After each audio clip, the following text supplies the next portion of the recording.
آپ جذبہ نیوز یہاں پہ چلاتے ہیں اور آپ بھی ماشاءاللہ سوشل ورک میں بہت ایکٹیو ہیں. آپ کا بھی بہت شکریہ, آپ تشریف لائے. میں زیادہ ٹائم نہیں لوں گا. آپ سب لوگوں سے گزارش ہے کہ مختصر جو بھی پریزنٹیشن ہوگی اس کے بعد ضرور جو آپ کے ذہنوں میں سوال ہیں انہیں کلیریفائی کریں, پوچھیں اور اس موقع کا بھرپور فائدہ اٹھائیں. تو اس کے ساتھ بس ہم شروع کرتے ہیں. زبیر صاحب, to you. Thank you so مچ.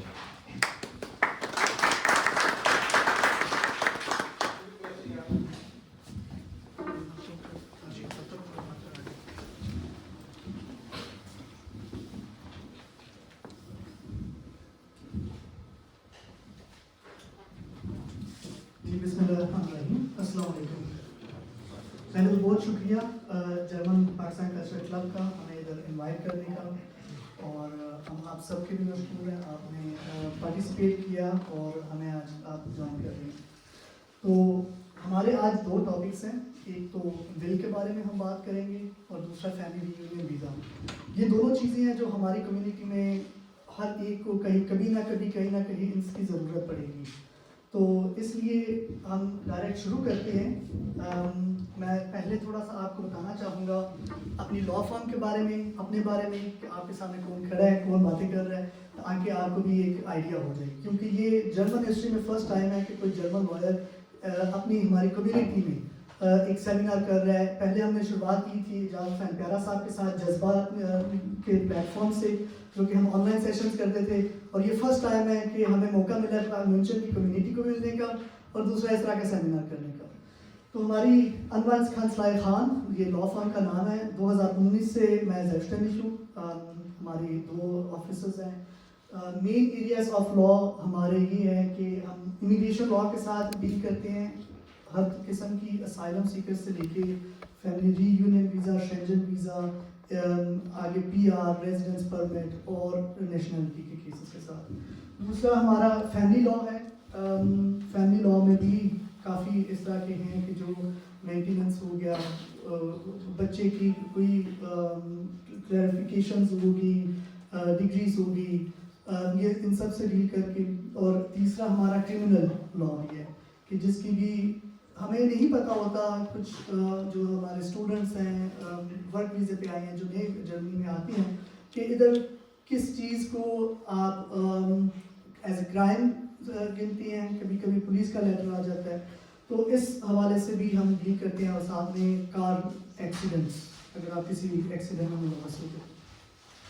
ساتھ میں ہم سرٹیفائڈ ٹرانسلیٹرز بھی ہیں, اردو, انگلش اور جرمن کے لیے کوئی بھی ڈاکومنٹس اگر کسی نے سرٹیفائڈ ٹرانسلیشن کی کروانی ہو تو وہ بھی ہم کرتے ہیں.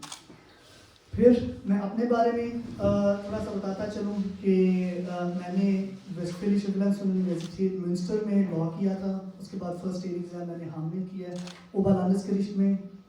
اس کے بعد میں ڈفرینٹ جگہ پہ کام بھی کرتا رہا. 2 سال کی میری ایکسپیرینس میرا بونڈساmt für Migration und Flüchtlinge میں, یہ جو فیڈرل آفس ہے مائگریشن اینڈ ریفیوجیز کا. 3 months میں نے لیگل ڈپارٹمنٹ میں کام کیا, ہوم آفس اسٹارٹ یونین کے, اور اس کے بعد ایز اے پبلک پروسیکیوٹر بھی 3 مہینے میں کام کر کے. تو 9 مہینے PwC, یہ بھی ایک ملٹی نیشنل کمپنی ہے, اس میں لیگل ڈپارٹمنٹ میں کام کر کے سیکنڈ اسٹیٹ ایگزام دے کے اس کے بعد ٹائٹل ملتا ہے آفیشیل ریchtsanwalt کا. تو اس کے بعد ڈائریکٹ میں نے اپنی کھانسلائی کھول دی. تو ہم آگے چلیں گے اس ٹاپک پہ کہ ول کیا ہوتی ہے. ہم نے کبھی خود سے یہ سوچا نہیں ہوگا, یا بہت کم لوگ یہ سوچتے ہوں گے کہ کیا ہوگا کہ اگر ہم نہیں رہتے تو. لیکن ہمارا ایمان یہ کہتا ہے کہ ہر ایک نے کسی نہ کسی دن جانا ہے. تو اس کے بعد کیا ہوگا, انہیریٹنس کے بارے میں. ادھر جرمنی میں آپ آتی ہیں, ادھر کام کرتے ہیں, ادھر بزنس اپنا بڑھاتے ہیں, بچے بھی لے کے آتے ہیں, اور کل کو ہمیں اگر کچھ ہو جاتا ہے تو وہ بزنس کس کو جائے گا. تو نارملی اس میں 2 چیزیں ہوتی ہیں. ایک ہوتی ہے انٹرسٹیٹ سجیشن, اس میں آ جاتا ہے کہ gesetzliche Erbfolge. میں خود ہی جرمن ورڈنگس بھی استعمال کروں گا تاکہ کل کو آپ کو اگر ضرورت پڑتی ہے, آپ کسی لائر کے پاس جاتے ہیں یا پھر کسی کے ساتھ کنسلٹ کرتے ہیں, تو آپ کو یہ ورڈنگس جو ہیں یہ آپ نے سنے ہوں. gesetzliche Erbfolge ہوتی ہے کہ اگر آپ کی کوئی ول نہیں ہے, اگر آپ کو کبھی کچھ آپ نے اس بارے میں سوچا نہیں ہے اور کسی کو کچھ ہو جاتا ہے, تو وہ gesetzliche Erbfolge by law آگے آپ کی جو پراپرٹی ہوگی یا آپ کا جو بزنس ہوگا وہ آگے جائے گا. اس میں 5 گروپس بنے ہوئے ہیں. اس میں فرسٹ گروپ ہوتا ہے کہ اپنے بچے, اپنی بیوی اور بچے. اگر ادھر ہم پریزنٹیشن میں بھی دیکھ سکتے ہیں کہ ڈائریکٹ ڈسینڈنٹس فرسٹ گروپ بنتا ہے, ڈائریکٹ اپکمنگ. اس میں بچے, پوتے, پوتیاں, نواسے, نواسیاں آتے ہیں. اگر اس میں آپ کے بچے ہیں تو پھر دوسرے جو گروپس بنے ہیں اس کے نیچے وہ آپ کو ضرورت نہیں ہے, بس آپ کے بچوں کو جائے گی یا پھر آپ کے پوتے پوتیاں کو جائے گی. اگر آپ کے پاس کوئی ڈائریکٹ ڈسینڈنٹس نہیں ہے تو پھر نیکسٹ گروپ ہوگا پیرنٹس آف ٹیسٹیٹر اینڈ سبلنگس. اس کا مطلب آپ کے والدین اور ان کے بچے, مطلب آپ کے بہن بھائی. اگر آپ کے والدین حیات ہیں یا پھر آپ کے بہن بھائی ہیں تو پھر اس کے نیچے جو گروپس ہیں ان کی ضرورت نہیں ہوگی, پھر ان کو ہی جائیں گے. ہم دیکھ سکتے ہیں کہ وائف کا بھی میں نے لکھا ہے ہر گروپ میں. اگر فرسٹ گروپ میں جاتے ہیں آپ کا تو 1/4 ہے جو آپ کے پارٹنر کو جائے گا. اگر آپ کی ڈیورس نہیں ہوئی, شادی ہے ابھی اور بچے بھی ہیں, 1/4 آپ کی وائف کو چلا جائے گا. باقی جو ہوں گے اس کا سیم پارٹیشن کر کے بچوں کو جائیں گے. اگر لیکن آپ کے پیرنٹس پہ جاتی ہے کیونکہ بچے نہیں ہیں, پھر آپ کی وائف کو ہاف ملے گا. جو دوسرا ہاف ہوگا وہ اگر والد بھی ہیں والدہ بھی ہیں تو ان کو دونوں کو 1/4 مل جائے گا, پھر ٹوٹل 1/1. اسی طرح پھر نیکسٹ گروپس بنتے ہیں, گرینڈ پیرنٹس آ جاتے ہیں. اگر آپ کے پیرنٹس بھی حیات نہیں ہیں, بہن بھائی بھی نہیں ہیں, اور سب سے لاسٹ جو ہے اسے کہتے ہیں انفینٹ فار انسان, کہ دور کے رشتے دار. دور کے رشتے دار اس طرح کے ہونے چاہیے جس طرح ہم بناتے ہیں ہر ایک کو کزن, خالہ, پھوپھی, وہ نہیں. آپ کے ہی دادا دادی یا پر دادا دادی کے آگے سے بچے جو آپ کے سیکنڈ کزن لگیں یا پھر تھرڈ کزن لگیں, دور کے رشتے دار.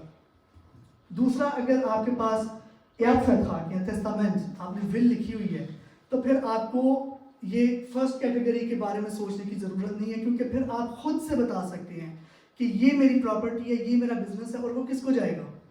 تو اس کا مطلب یا پھر آپ ڈیسائیڈ کرتے ہیں ول کے ساتھ, یا پھر آپ نے نہیں کی تو پھر وہ بائی لا جو رولز ہیں وہی اپلیکیبل ہوں گے.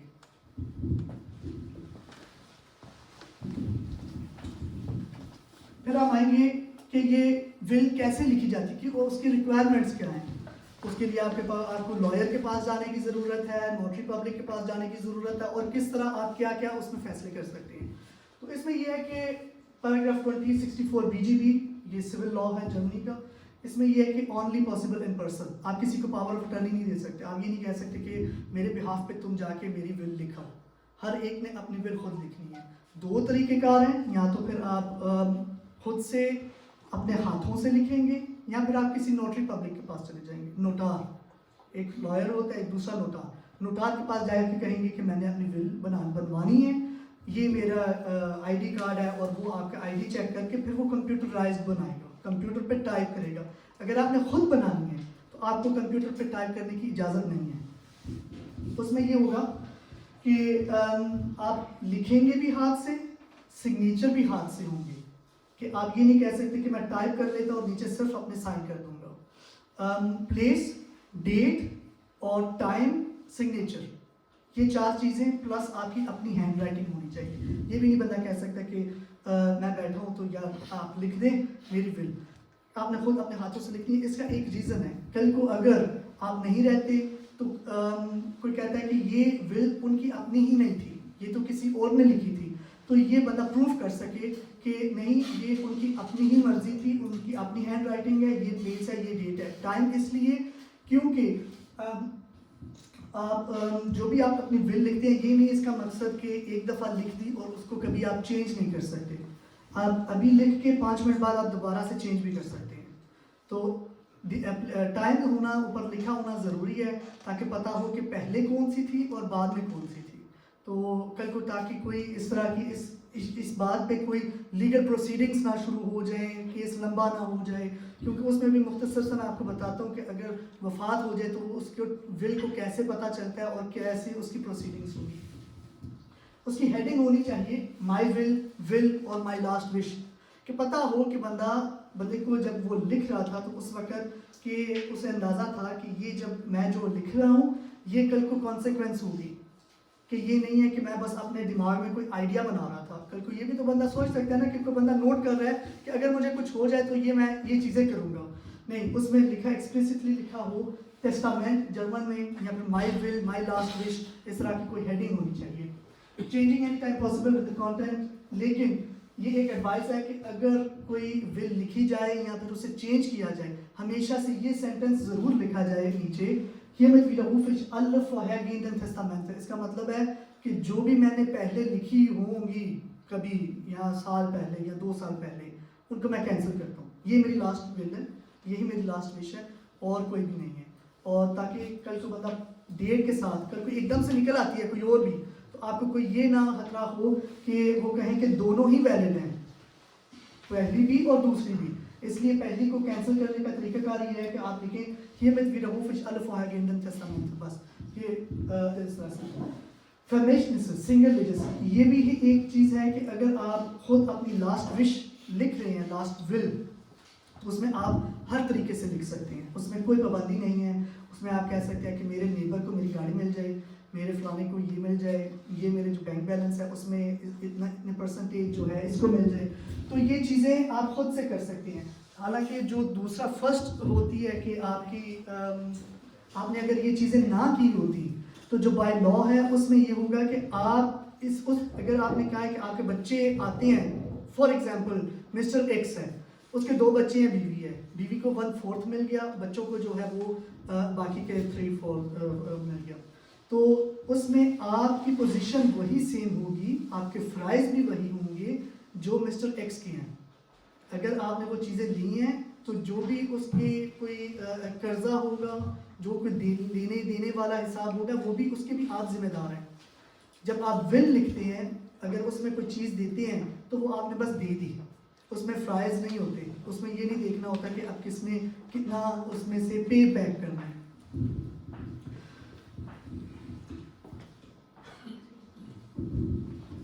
Where to keep the will, یہ بھی ایک سوال ہے کہ اگر آپ نے ول لکھی ہے تو کیسے پتہ چلے گا کہ آپ کی ایک ول ہے. کہ یہ تو ہو سکتا ہے کہ وہ آپ نے لکھ کے کہیں پہ بینک کے سیف میں رکھتی ہے, تو اس کے ایکسیس ہی نہیں ہے آپ کے پاس, کسی کے پاس بھی نہیں ہے سوائے آپ کے, اور آپ کو کچھ ہو گیا. تو سب سے بیسٹ جگہ جو ہوتی ہے وہ ہے Amtsgericht Hinterlegungsstelle. ہر ایک کوڈ میں جو لوکل ہر سٹی کوڈ ہے اس میں ایک بنی ہوتی ہے Hinterlegungsstelle. Hinterlegungsstelle میں آپ اگر دے دیتے ہیں اور کل کو آپ کو کچھ ہوتا ہے, اسی وقت ہی وہ پہلا جو چیک کریں گے جب Standesamt میں Sterbeurkunde کی رجسٹری ہوگی, تو وہ یہ دیکھیں گے کہ Hinterlegungsstelle میں اس بندے کی کوئی ول پڑی ہوئی ہے یا نہیں پڑی ہوئی. سب سے سیف طریقہ یہ ہے. 2 چیزیں ہیں, آپ ڈائریکٹ بھی Amtsgericht جا سکتے ہیں اور کہہ سکتے ہیں کہ یہ میں ادھر رکھنا, یہ میری ول ہے, بند ہے, انویلپ میں ہے, میں ادھر رکھنا چاہتا ہوں, aufbewahren کے بنانا چاہتا ہوں. 25 یوروز وہ لیتے ہیں, آپ کو ایک لیٹر دے دیں گے, کنفرمیشن دے دیں گے کہ آپ کی ول ادھر پڑی ہے. اگر آپ کسی نوٹری پبلک سے کروا رہے ہیں ول کی اٹیسٹیشن, تو اسے بھی آپ کہہ سکتے ہیں کہ وہ آگے فارورڈ کر دیں. اس کا یہ مطلب نہیں ہے کہ آپ گھر نہیں رکھ سکتے. اگر آپ نے گھر اپنی فیملی کو بتایا کہ میں نے اس انویلپ میں کچھ لکھ کے رکھا ہوا ہے, اگر مجھے کچھ ہو گیا تو وہ استعمال ہو جائے, تو وہ اٹس فائن.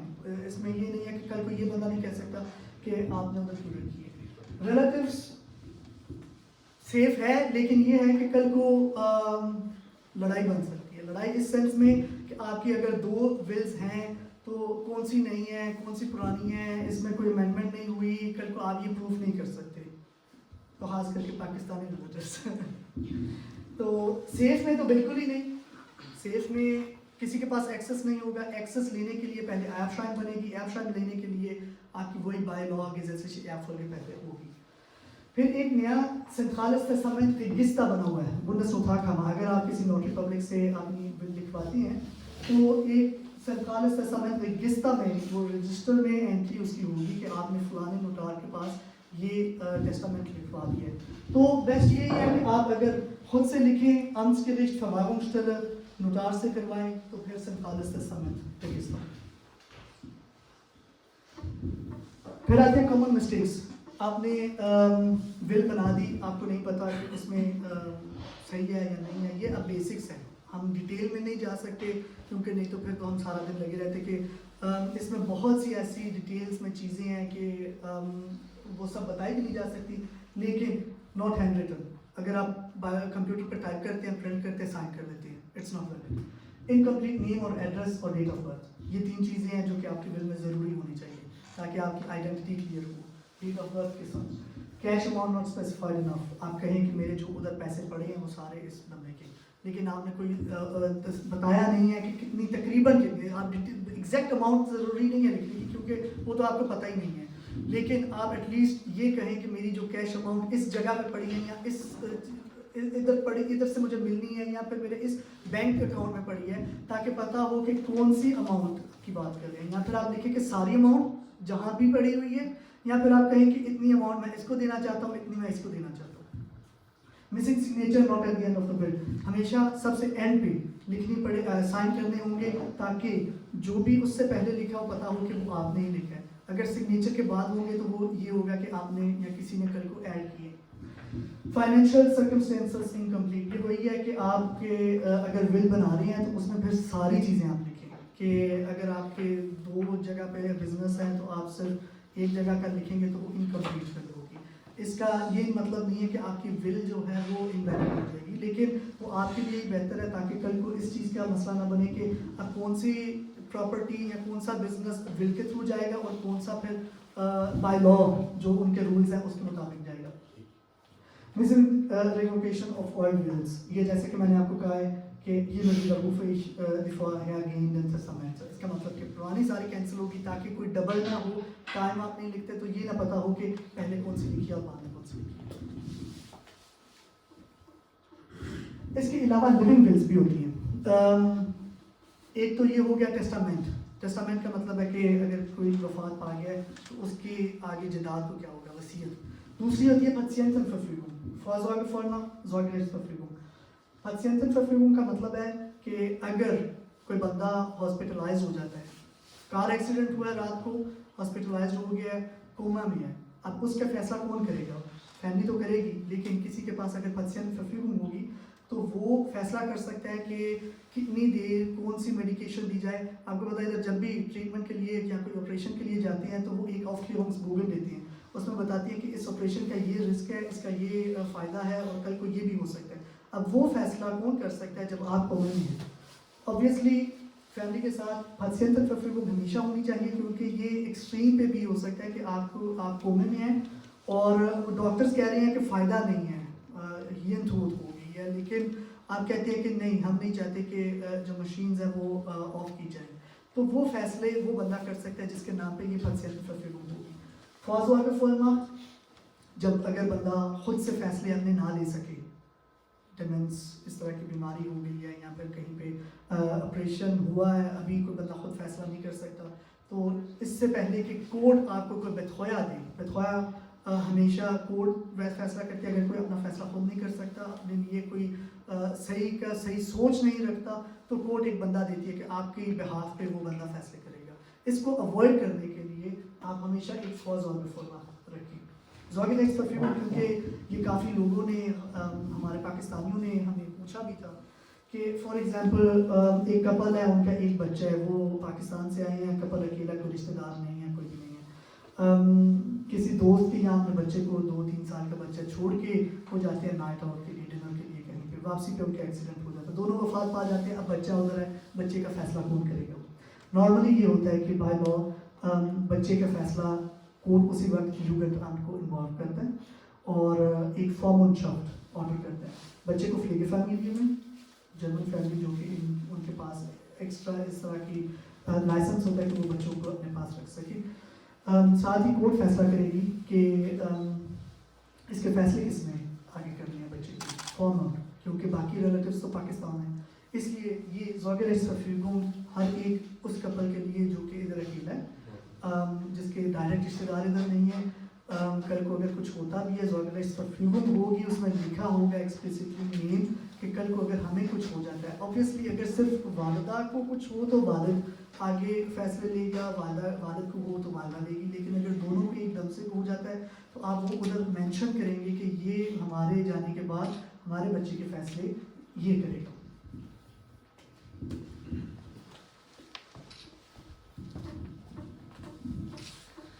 ये तो था हमारा फर्स्ट पार्ट, बेसिक्स, हम डिटेल में नहीं जाएंगे। Can you ask questions now or afterwards? Questions अगर आप करना चाहें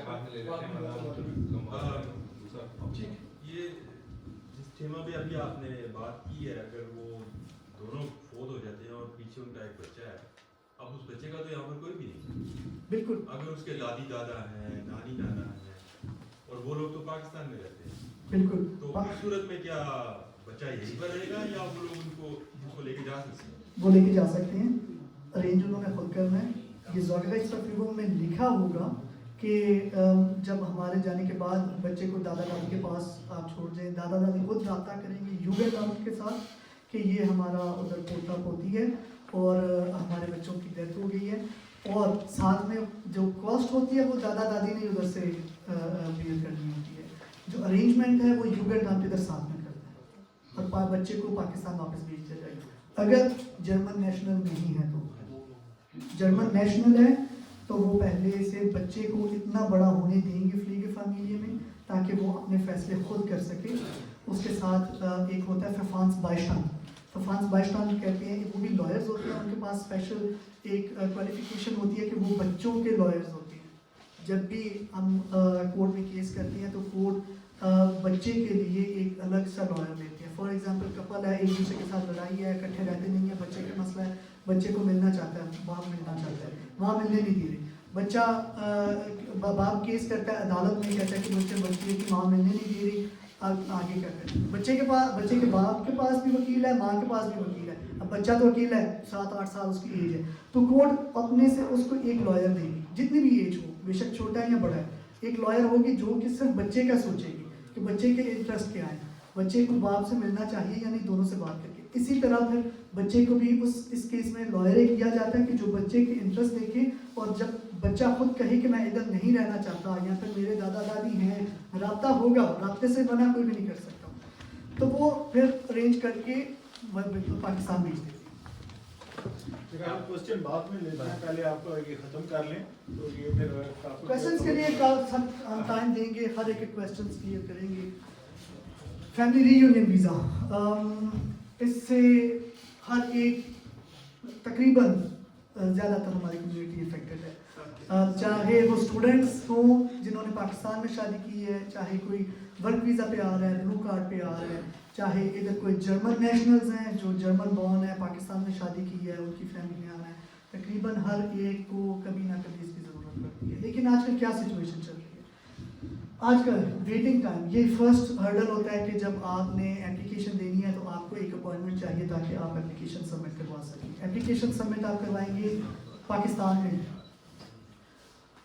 जर्मन एम्बेसी इस्लामाबाद 2018 में 5 मंथ्स, 19 में 8 मंथ्स, 20 में 10 मंथ्स, 21 में 12 मंथ्स, और अभी दिसंबर 2021 से 18 to 21 मंथ्स। ये प्रोसीडिंग टाइम नहीं है, ये सिर्फ वेटिंग टाइम है एप्लीकेशन के लिए। प्रोसीजर आपका बाद में शुरू होगा जब एक दफ़ा एप्लीकेशन सबमिट करवा दें। जो लोग सिंध से हैं या बलूचिस्तान से हैं उनको फ़ायदा है, उनको स्लॉट्स मिल जाती हैं उससे बस 4 to 6 वीक्स। इसका कोई रीजन है? क्या रीज़न है, इसका रीज़न जो बताया जाता है, हम काफ़ी जज्बा के साथ, हम POF के प्लेटफॉर्म के साथ हम लगे हुए हैं, काफ़ी देर से लेट हो रहा है। वजह इसकी यही बताई जाती है कि अफ़गानिस्तान में एम्बेसी बंद हो गई, रश उसकी वजह से ज़्यादा हो गया। कोरोना के टाइम एम्बेसीज बंद रहीं, उसमें काफ़ी टाइम तकरीबन 8 मंथ्स 6 मंथ्स, तो वो ज़्यादा लोगों की वेटिंग लिस्ट पे नाम बढ़ते गए। फिर हमने कांटेक्ट किया था इधर फॉरेन ऑफिस में, उन्होंने हमें कहा कि इसकी वजह और भी है, हमारा स्टाफ इधर रेडी है इस्लामाबाद जाने के लिए, लेकिन हमें परमिशन नहीं मिल रही, परमिशन फॉरेन ऑफिस पाकिस्तान से। जब भी आप एम्बेसी का स्टाफ भेजते हैं तो परमिशन चाहिए होती है, ये एग्रीमेंट्स होते हैं, बिलैटरल एग्रीमेंट्स। तो हमने फिर प्यारा साहब के साथ मिल के हमने वफाकी मौसम के साथ मीटिंग भी की इस्लामाबाद में। हमने कहा कि अगर पाकिस्तान गवर्नमेंट इसकी परमिशन नहीं दे रही तो उसकी वजह तो होगी, क्योंकि हमारे लोग उधर सफ़र कर रहे हैं और गवर्नमेंट कह रही है कि हमारी तरफ से स्टाफ जाने को रेडी है, हमें पाकिस्तान से इजाज़त नहीं मिल रही। तो हमने फॉरेन ऑफिस में एप्लीकेशंस भी दी, लेकिन ये चीज़ें क्लियर नहीं है। ये एक समझ लें डिप्लोमेटिक रिस्पॉन्स था उनका कि अभी तक भी क्लियर ये चीज़ नहीं हुई कि इजाज़त नहीं है या फिर वैसे नहीं जा रहा। जो इंफॉर्मेशन हमें मिली है, क्योंकि हमारे इस वक्त भी काफ़ी लॉ सूट्स ادھر پینڈنگ ہیں ایمبیسی اسلام آباد کے خلاف بھی, کراچی کے خلاف بھی, تو وہ یہی آتی ہے کہ بجٹ نہیں ہے اسلام آباد کے لیے, ایمبیسی کے لیے بجٹ نہیں ہے. یہ آف دا ریکارڈ ہمیں انفارمیشن ملی تھی کہ ہمارا اسٹاف ریڈی ہے لیکن جرمن گورنمنٹ بجٹ نہیں دیتی, ٹھیک ہے, اور انہوں نے جرمن وہ بجٹ کو تبدیل کر دیا, ہمیں پاکستان سے اجازت نہیں ملتی. وہ یہ تو نہیں کہہ سکتے ہمیں پاکستان کے لیے بجٹ نہیں مل رہا, کوئی اور ملک ہوتا تو شاید جلدی بجٹ پاس. پاکستان میں ایمبیسڈر ہیں یہاں یا بیسی ہے, وہ کچھ نہیں کر رہی ہیں نہیں, اس کے ان کا وہ کر بھی نہیں سکتے کیونکہ یہ ایک جرمن گورنمنٹ کی ادارہ ہے, فورن آفس کے نیچے ہے. اوبویسلی بات چیت چل سکتی ہے, کر سکتا ہے بندہ, لیکن یہ جو میٹر ہے یہ ایمبیسڈر صاحب نے بھی ہمیں کہا تھا کہ یہ ان کی بات چیت آگے چل رہی ہے, انہوں نے یہ ریکویسٹ کی ہے, لیکن ریکویسٹ کرنے سے زیادہ بندہ کچھ کر نہیں سکتا کیونکہ یہ ایک جرمن گورنمنٹ کی ٹیریٹری ہے, انہوں نے ہی فیصلہ کرنا ہے کس کو کب ویزے دیے جائیں. یہ ڈسکشن نہیں ہوا کہ کیسز اسلام آباد سے کراچی کرتے ہیں اگر ان کے پاس؟ بالکل ہوا ہے. جیسے کرونا سے پہلے ہم نے خود ریکویسٹ کی تھی, فورن آفس جو ہمارا لیگل ڈپارٹمنٹ کے ساتھ جب لا سوٹ ہو جاتا ہے تو پھر لیگل ڈپارٹمنٹ کے ساتھ ساری ڈسکشن کی جاتی ہے کہ آپ اسپیسیفک کیس کے حوالے سے, لیکن تب میں نے کی تھی تو انہوں نے کہا تھا کہ نہیں کراچی میں نہیں ہو سکتا, یہ ہمارا اسلام آباد کا ہے تو پھر کراچی کا معاہدہ یہ کبھی ہم سوچ بھی نہیں سکتے. کرونا ختم ہوا, میسی جب دوبارہ سے کام کرنا شروع ہوئی, انہوں نے کہا کہ ہم نے چینج کر دی ہے, ہم نے کراچی بھیج دی ہیں, لیکن اس کا نقصان کیا ہوا, جو کراچی میں کیسز پینڈنگ تھے وہی آگے نہیں چلے.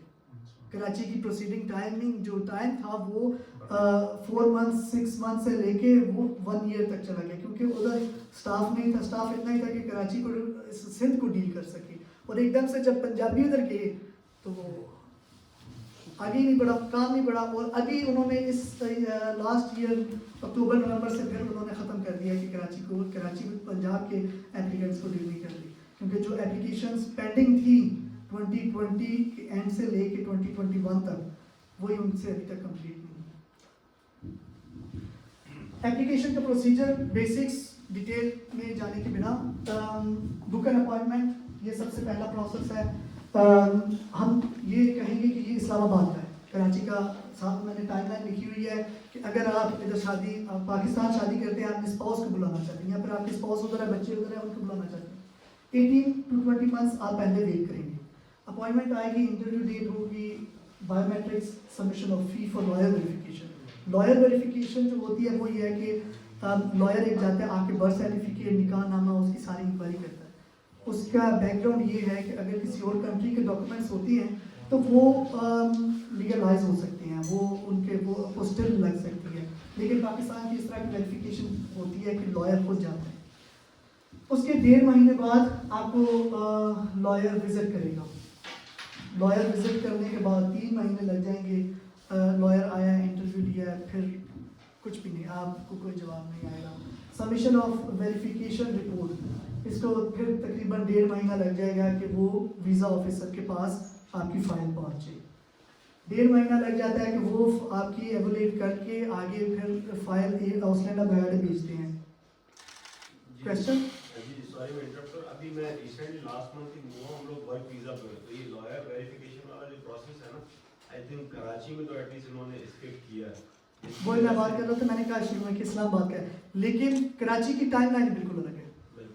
کراچی کی ٹائم لائن اگر آپ انٹرسٹڈ ہیں تو ایک دفعہ ہم اس کے بعد کراچی کی بھی بتا سکتے ہیں.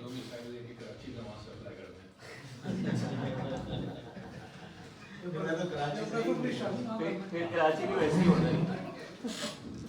لیکن مسئلہ یہ ہے کہ ہمارے پاس کچھ اپلیکینٹس یہ بھی تھے کہ کراچی میں انہوں نے شادی کی اور وہ ان کی اسپاؤس ادھر گئی کراچی کونسلیٹ, انہوں نے کہا کہ میں ادھر کراچی سے بلانگ کرتی ہوں. انہوں نے کہا اب تو رخصتی ہوگی, اب تو پنجاب چلی گئی, اس لیے تم پنجاب سے ہو, تم کراچی سے ہو. تو اس بندے کو پھر بھی فائدہ نہیں ہوا, کراچی کر دی. اچھا, اس میں 1.5 مہینہ لگ جائے گا آپ کی رپورٹ آگے آسٹریلیا بھر, کیونکہ ہمیشہ ایگزیپشنس ہیں لیکن ہمیشہ ABS جسے کہتے ہیں آسٹریلیا بہاڑے لاسٹ اسٹیٹمنٹ لاسٹ کلیئرنس دیتی ہے, اس کو 1.5 مہینہ لگ جاتا ہے. آسٹریلیا بہاڑے آپ سے ڈاکومنٹس مانگے گی, ہاؤس کانٹریکٹ, ورک کانٹریکٹ اور سیلری سلپس, یہ تینوں چیزیں لے کے 1 مہینہ لیٹر لکھنے میں وہ لگا دیتے ہیں, 1 مہینہ وہ جب ڈاکومنٹس دیتے ہیں وہ کلیئرنس میں لگا دیتے ہیں. ٹھیک ہے, وہ پہلے ادھر بھی کرونا تھا, کرونا ختم ہوا, یوکرائن آ گیا, یوکرائن اب ختم ہوا ہے تو اب وہ کہتے ہیں کہ ہمارے پاس وہ اتنا اسٹاف نہیں ہے, وہ ہے. پھر ہمیں بتانا پڑتا ہے کہ آپ کے پاس نہیں ہے لیکن ایپلیکینٹ کب شروع ہوا تھا کہ ایک ویزے کے لیے وہ انتظار کر رہا ہے, ان کو یہ چیز کا پتہ ہی نہیں ہے کہ ویٹنگ ٹائم ہی اتنا. وہ یہی سمجھتے ہیں کہ 4-6 ہفتے پہلے اپلیکیشن ابھی سبمٹ کروائی ہے, ابھی ہمارے پاس ٹائم ہے, ہمیں تو ابھی ملی ہے نا, ہمیں تھوڑا سا ٹائم دے. جب ABH کلیئرنس آ جائے تو within 2 weeks visa issue ہو جاتا ہے. یہ ڈپینڈ کرتا ہے کہ سیکورٹی چیک ہوگا, میکسیمم 2 ویکس لگتا ہے, کبھی کبھی next day second day visa call آ جاتی ہے. ٹوٹل 29.5 to 31.5 2 years 5.5 months سے لے کے 2 years 7.5 months. یہ ہو گیا اسلام آباد کا. کراچی کا شارٹلی اپوائنٹمنٹ بک کریں, 4 to 6 ویکس تک ایک سلاٹ فری ہوتی ہے, اپوائنٹمنٹ ہو جاتی ہے. Interview date, biometrics, submission of فی آف لائر ویریفیکیشن. ہم نے نومبر میں 200+ لا سوٹس کیے تھے صرف کراچی کے خلاف, کیونکہ ادھر سٹاف 3 مہینے کوئی جرمن سٹاف ہی نہیں تھا. انہوں نے پنجاب کے کیسز بھی لے لیے, کراچی میں اپلیکیشن وہ لیتے رہے, لیکن جرمن سٹاف نہ ہونے کی وجہ سے اس پہ کام نہیں تھا ہو رہا. لا سوٹ کرنے کے بعد اس کا فائدہ یہ ہوا کہ مارچ اپریل میں جو ہیڈ ہے وہ چینج ہو گیا ویزا سیکشن کا. انہوں نے کہا جو پرانی ہیڈ تھی اس سے مینیج نہیں ہو رہا. اوپر سے کورٹ کا پریشر اور فارن آفس کا پریشر, ایک اسٹاف انہوں نے اور بھیجا, ساتھ میں ہیڈ چینج کر دیا. انہوں نے پھر یہ انہوں نے کہا کہ ہم ہر ایک کی لائر ویریفیکیشن نہیں کریں گے. جو لوگ ورک ویزے پہ جا رہے ہیں وہ ورک ویزے پہ جائیں, اپنے اسپاؤس کو ساتھ لے کے جائیں.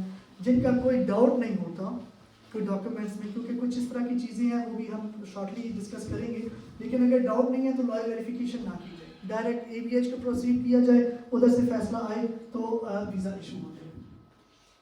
کہ نیچے والا ABH تک وہ سب ختم ہو جاتا ہے. تو ٹوٹل اگر ڈاؤٹ نہیں ہے تو آپ کو اپلیکیشن سبمٹ ہوئی ہے تو within 3 to maximum 4 months visa issue ہو جاتا ہے. یہ کراچی کی ٹائم لائن تھی.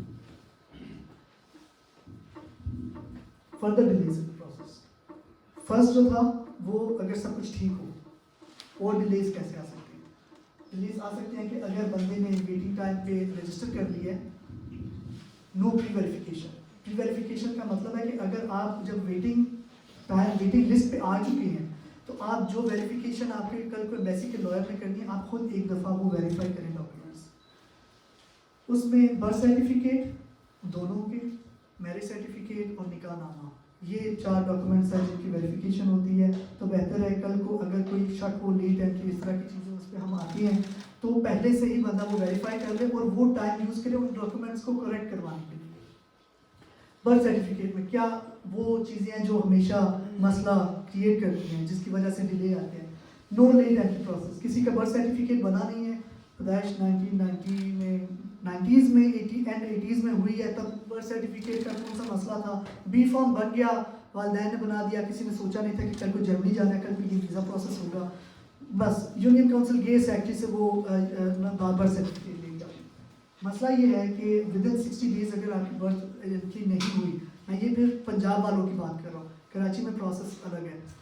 اگر ود ان 60 days آپ کی انٹری نہیں ہوئی تو آپ کو ایک لیٹ انٹری, جو اس وقت کا جب آپ نے انٹری کروائی تھی اس وقت کا لیٹ انٹری پروسیجر آپ کو فالو کرنا پڑے گا. لائک کچھ اس طرح کے علاقے تھے جس میں بہت سالوں تک ایک میڈیکل رپورٹ چاہیے ہوتی تھی, EDO ہیلتھ کے آرڈر چاہیے ہوتے تھے تاکہ آپ اپنے لیٹ انٹری پروسیس کروا سکیں. وہ چیز اگر نہیں ہے, آپ کی ویسے سمپل رجسٹریشن ہو گئی ہے, انٹری ہو گئی ہے, وہ بوگس ہے, اس کو مانیں گے نہیں. Cancellation without court orders, 2 birth certificates تھے, 2 انٹریز تھی, کیوں پتہ نہیں, دونوں کروا دیے, سیکٹری نے کر دیے. انہوں نے ایک کینسل کروائی لیکن وداؤٹ کورٹ آرڈرس. اگر آپ کا وہ CRMS نمبر پہ 2 انٹریز ہیں وہ بھی بوگس قرار دیا جائے گا. Same double entry, cutting tampered entry in the birth register. تھوڑی سی بھی آپ کی انٹری ایسے لگ رہا ہے نا کہ شاید دوسرے کلر کے ساتھ, کسی نے پین کے کلر کے ساتھ لکھی ہے, وہ کہیں گے کہ یہ بعد میں ٹیمپرڈ ہے, کٹنگ ہے, ہم نہیں مانیں گے.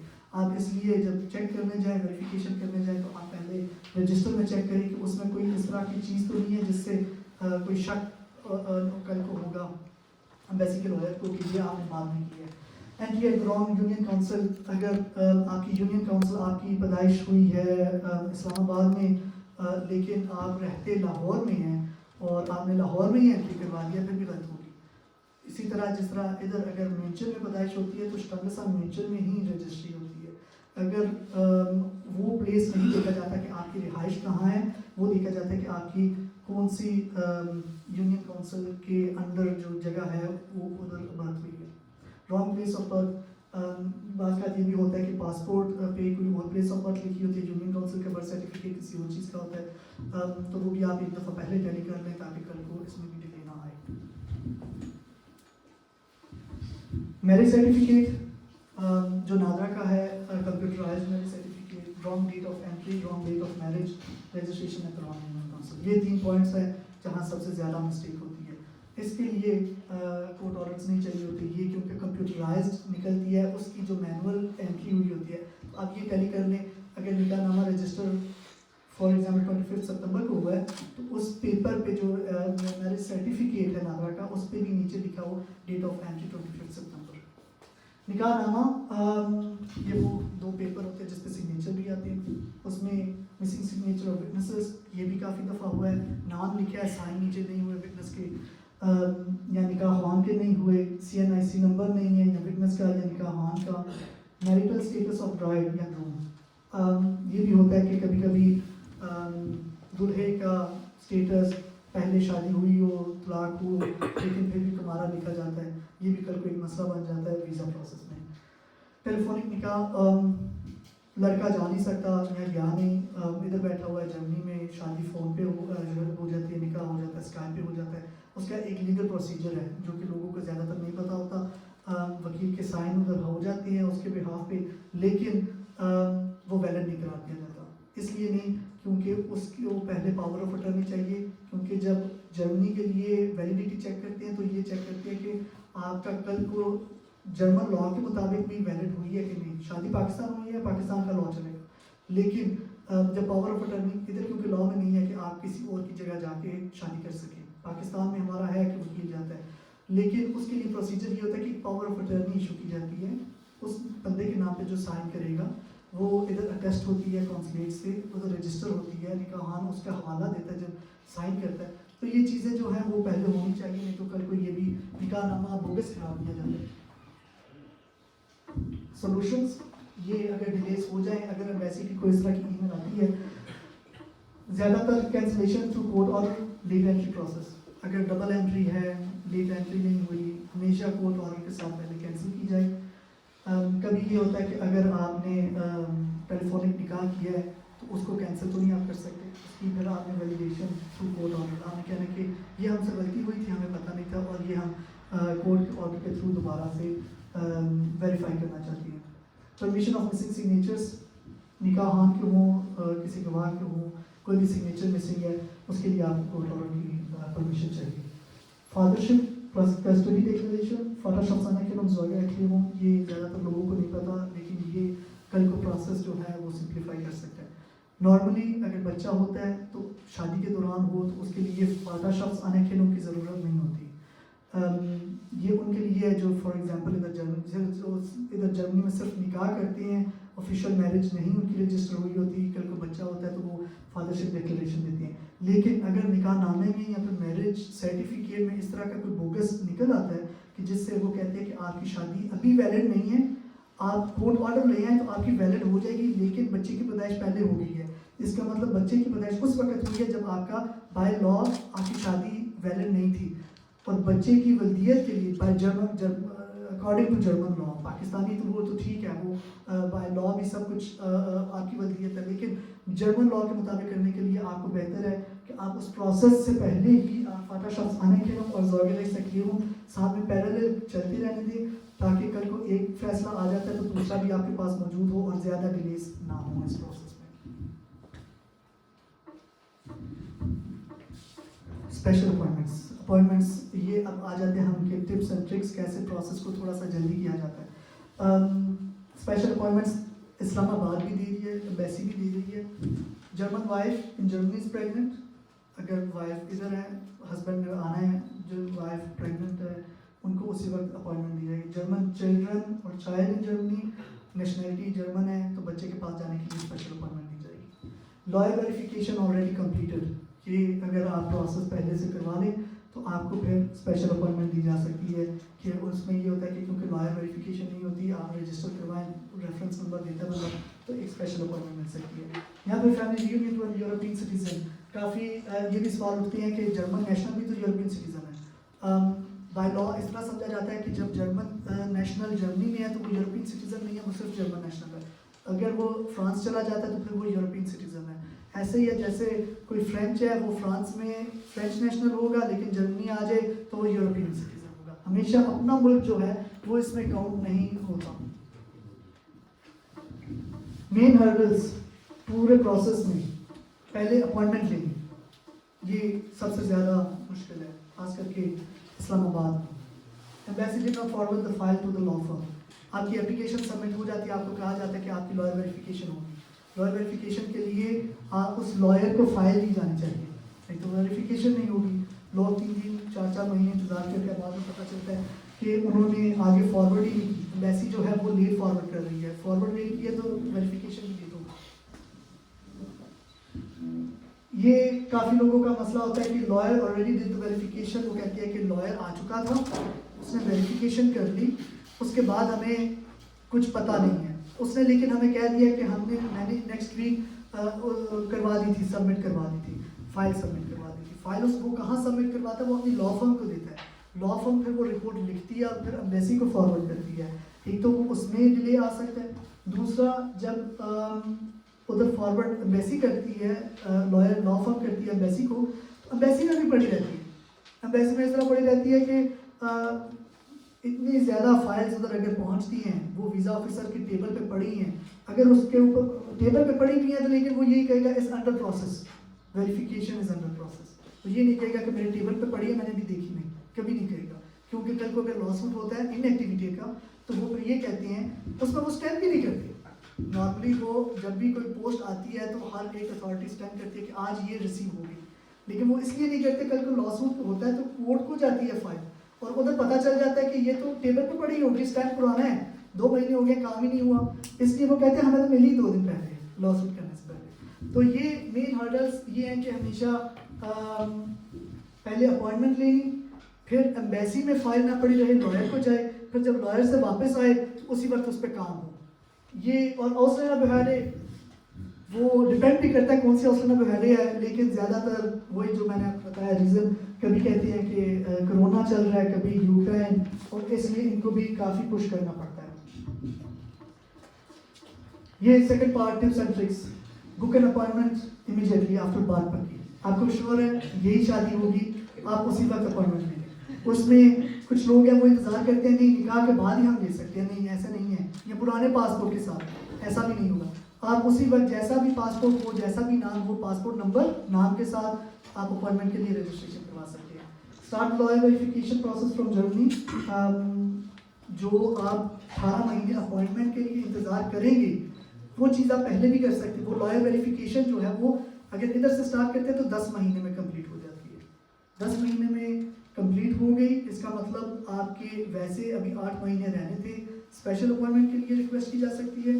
फॉर एग्जांपल वो स्पेशल अपॉइंटमेंट उस वक्त नहीं देते, रश की वजह से या जो भी है, तो ये होता है कि जब 18 महीने गुजर जाती है, अपॉइंटमेंट आती है, तो वो जो लॉयर वेरिफिकेशन का प्रोसेस था 0.2 to 5 या 6 वो ख़त्म हो जाएगा, क्योंकि आपके पास ऑलरेडी रिपोर्ट होगी लॉयर वेरिफिकेशन की। आप उन्हें कहेंगे कि हमने फ़ी ऑलरेडी दे दी है, वेरिफिकेशन प्रोसेस कंप्लीट है, तो हम आगे ABH सिर्फ करवाएंगे। इसके लिए जर्मन सिटीजन्स सिर्फ वो करवा सकते हैं।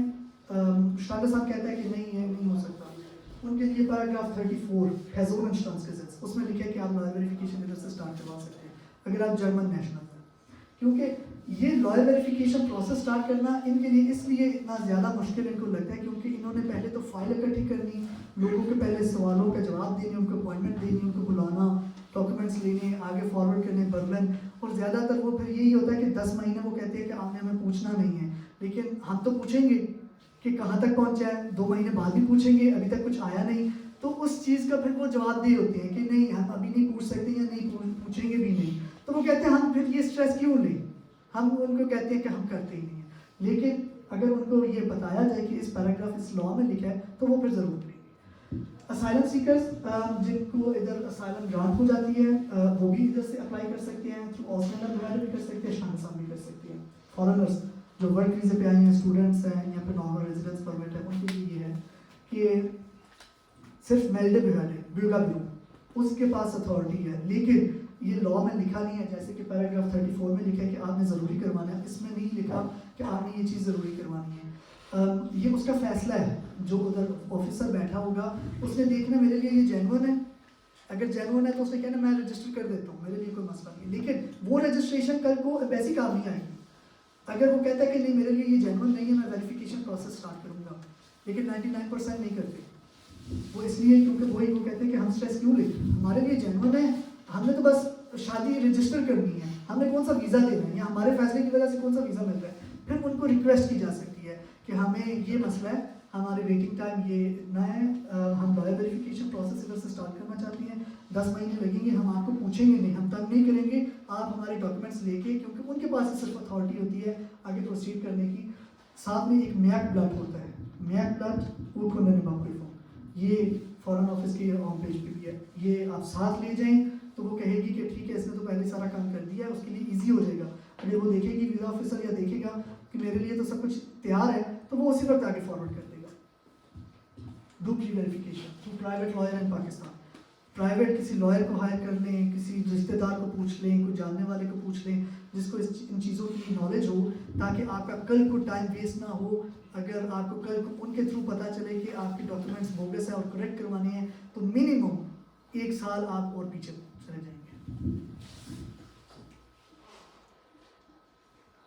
اگر کام اگر نہیں ہوتا، فار ایگزامپل کسی بھی وہ مین ہرڈلس پہ ہم پھنس جاتے ہیں، اس کا سلوشن کیا ہوگا؟ اس کا سلوشن یہ ہوتا ہے کہ کوئی بھی لائر کر لے امیگریشن لا کو، لائر ان کو 4 ویکس کی ڈیڈ لائن دے گا، کہے گا کہ یہ اپلیکیشن ہم نے پروسیڈ کروائی ہے، ابھی تک کوئی فیصلہ نہیں آ رہا. جرمن لا میں یہ ہے پیراگراف 75 VWGO Untätigkeitsklage. اگر کوئی بھی جرمن اتھارٹی 3 مہینے کے اندر کوئی کام نہیں کرتی یا فیصلہ نہیں کرتی، آپ کلاگے کر سکتے ہیں. کلاگے اس کیس میں ویزا پروسیس میں ہوگا، Verwaltungsgericht Berlin میں Untätigkeitsklage چلی جائے گی، لیکن اس سے پہلے کوئی لائر کے تھرو ڈیڈ لائن دے. مسئلہ یہ ہوتا ہے کہ کونسلیٹ میں بھی ایمبیسی میں اگر اپلیکینٹ خود ان کو ای میل لکھتا ہے تو اس کا جواب پاکستانی اسٹاف دیتا ہے. پاکستانی اسٹاف ادھر یہی ہے کہ کوئی دیکھ کے سسٹم میں یا پھر یہی کہنا زیادہ سے زیادہ انڈر پروسیس یا پھر ویزا آفیسر کے پاس فائل ہے. جب لائر پہ کسی کو پوچھتا ہے تو پاکستانی اسٹاف کو اجازت نہیں ہے اس کا جواب دینے کی، کیونکہ ان کے پاس وہ نالج نہیں ہے، ان کو پتہ نہیں ہے. اگر وہ اس طرح کوئی لائر کو جواب دے دے ہاں 2 ہفتے میں ویزا لگ جائے گا اور کل کو کوئی مسئلہ بنے تو وہ اس کی ای میل کی بیس پہ کیس کر سکتے ہیں. اس لیے ان کو اجازت ہی نہیں ہوتی. ان کو 4 ویکس کی ڈیڈ لائن دی جائے، کہا جائے کہ اس پروسیس میں ہمارا کلائنٹ اسٹک ہے تو اس کو اگر آپ نے آگے 4 ویکس میں نہ کیا ہم ان کی شکایت آگے کر دیں گے. Procedure cost of a lawsuit, بس شارٹلی پروسیجر یہ ہوتا ہے اگر لا سوٹ کیا جائے 10 دن 12 دن کے بعد کنفرمیشن آ جاتی ہے کورٹ سے کہ آپ کا لا سوٹ یہ ریفرنس نمبر سے چل رہا ہے. فارن آفس کو 8 to 12 ویکس دیے جاتے ہیں ادھر ٹو کلیئر دا کیس یا پھر اسٹیٹمنٹ دے کے کیوں نہیں دے رہا، کلیئر کیوں نہیں کر رہا. یہ اس کا لا سوٹ کر کے تقریباً 2-2.5 مہینے میں تک یہاں کام ہو جاتا ہے، یہاں 2-2.5 مہینے تک پتہ چل جاتا ہے کہ مسئلہ کیا ہے. زیادہ تر یہی ہوتا ہے کیونکہ اسٹرک ہوا ہوتا ہے کہیں نہ کہیں کیس، تو وہ پہلے سے ہی کلیئر کر کے وہ پھر کہہ دیتے ہیں کہ ہم نے کلیئر کر دیا، ویزا لگا دیا ہے، آپ اپلیکینٹ کو کہیں کہ وہ کیس واپس لے دیں. A1 لینگویج سرٹیفکیٹ، کافی لوگوں نے یہ پوچھا، ٹک ٹاک پہ پھیلا ہوا ہے، سوشل میڈیا پہ کہ A1 کی ضرورت نہیں ہے، جرمن نیشنلز کو نہیں ضرورت. کافی لوگ ہمیں پوچھتے ہیں کہ کوئی نیا لا آ گیا یا نہیں آیا. ابھی تک اس طرح کا کچھ بھی نہیں ہے. A1 لینگویج سرٹیفکیٹ ہر ایک کو چاہیے ہوتا ہے، بس ایگزامپشنس یہ ہیں اسائلم سیکرز صرف وہ جن کے پاس فشنگ سائن شافٹ ہو اور جو اسپاؤز وہ میرج آلریڈی اس وقت چل رہی ہو جب اسپاؤز جرمنی آیا تھا اسائلم لینے. Parents of German children, blue card holder, 18D 18F researcher visa, 18C section 321. 18C جو ہے وہ ہائیلی کوالیفائڈ، ایک کوالیفائڈ ہے، ایک ہائیلی کوالیفائڈ ہے، ایک اس سے زیادہ ہائیلی کوالیفائڈ ہے. تو ان کے لیے ان کے اسپاؤس کو ضرورت نہیں ہے جن کے پاس 18C کا ویزا ہے سیکشن 3. اور 21 یہ بزنس ویزا ہے سیلف امپلائمنٹ کا، ان کو بھی ضرورت نہیں ہے. اب یہ ہے کہ کچھ لوگ کر نہیں سکتے، اپلیکنٹس پاس نہیں کر سکتے، وہ پوچھتے ہیں کہ ہم کر ہی نہیں سکتے، ہم اسکول ہی نہیں گئے یا پھر ہمیں جرمن پسند ہی نہیں آتی ہی نہیں ہے، بے جتنی کوشش کریں. ان کے لیے ایگزیمشن ہے پیراگراف 30 سیکشن 1 سینٹنس 2 نمبر 6. اس میں لکھا ہے کہ اگر کسی کو نہیں آتی وہ پروف دے کہ 1 سال اس نے ایٹ لیسٹ کوشش کی ہے. کوشش ہے کورس کرے टेस्ट ले, कोर्स करे, टेस्ट ले, कोर्स करे, टेस्ट ले। एक पूरा साल वो अपने साथ में नोट्स, प्रूफ्स सब कुछ बताए कि वाकई मैंने कोशिश की, बस बातों से नहीं, टेस्ट भी दिए और कोर्सेज भी किए, फिर एग्जामिशन मिल सकती है। ये हमारा शॉर्टली दोनों टॉपिक्स के बारे था ओवरव्यू। अब आपके लिए सबसे पहले तो मैं थैंक यू करना चाहूँगा मेंशन वालों को, चौधरी इफ्तिखार साहब को, ये हमारे POF के जर्मनी के प्रेसिडेंट हैं, ये बोर्डन से आए हैं स्पेशल हमारे लिए, तो थैंक यू के बाद फिर हम आपके सवालों की तरफ जाते हैं कि आपके क्वेश्चंस। Ladies first.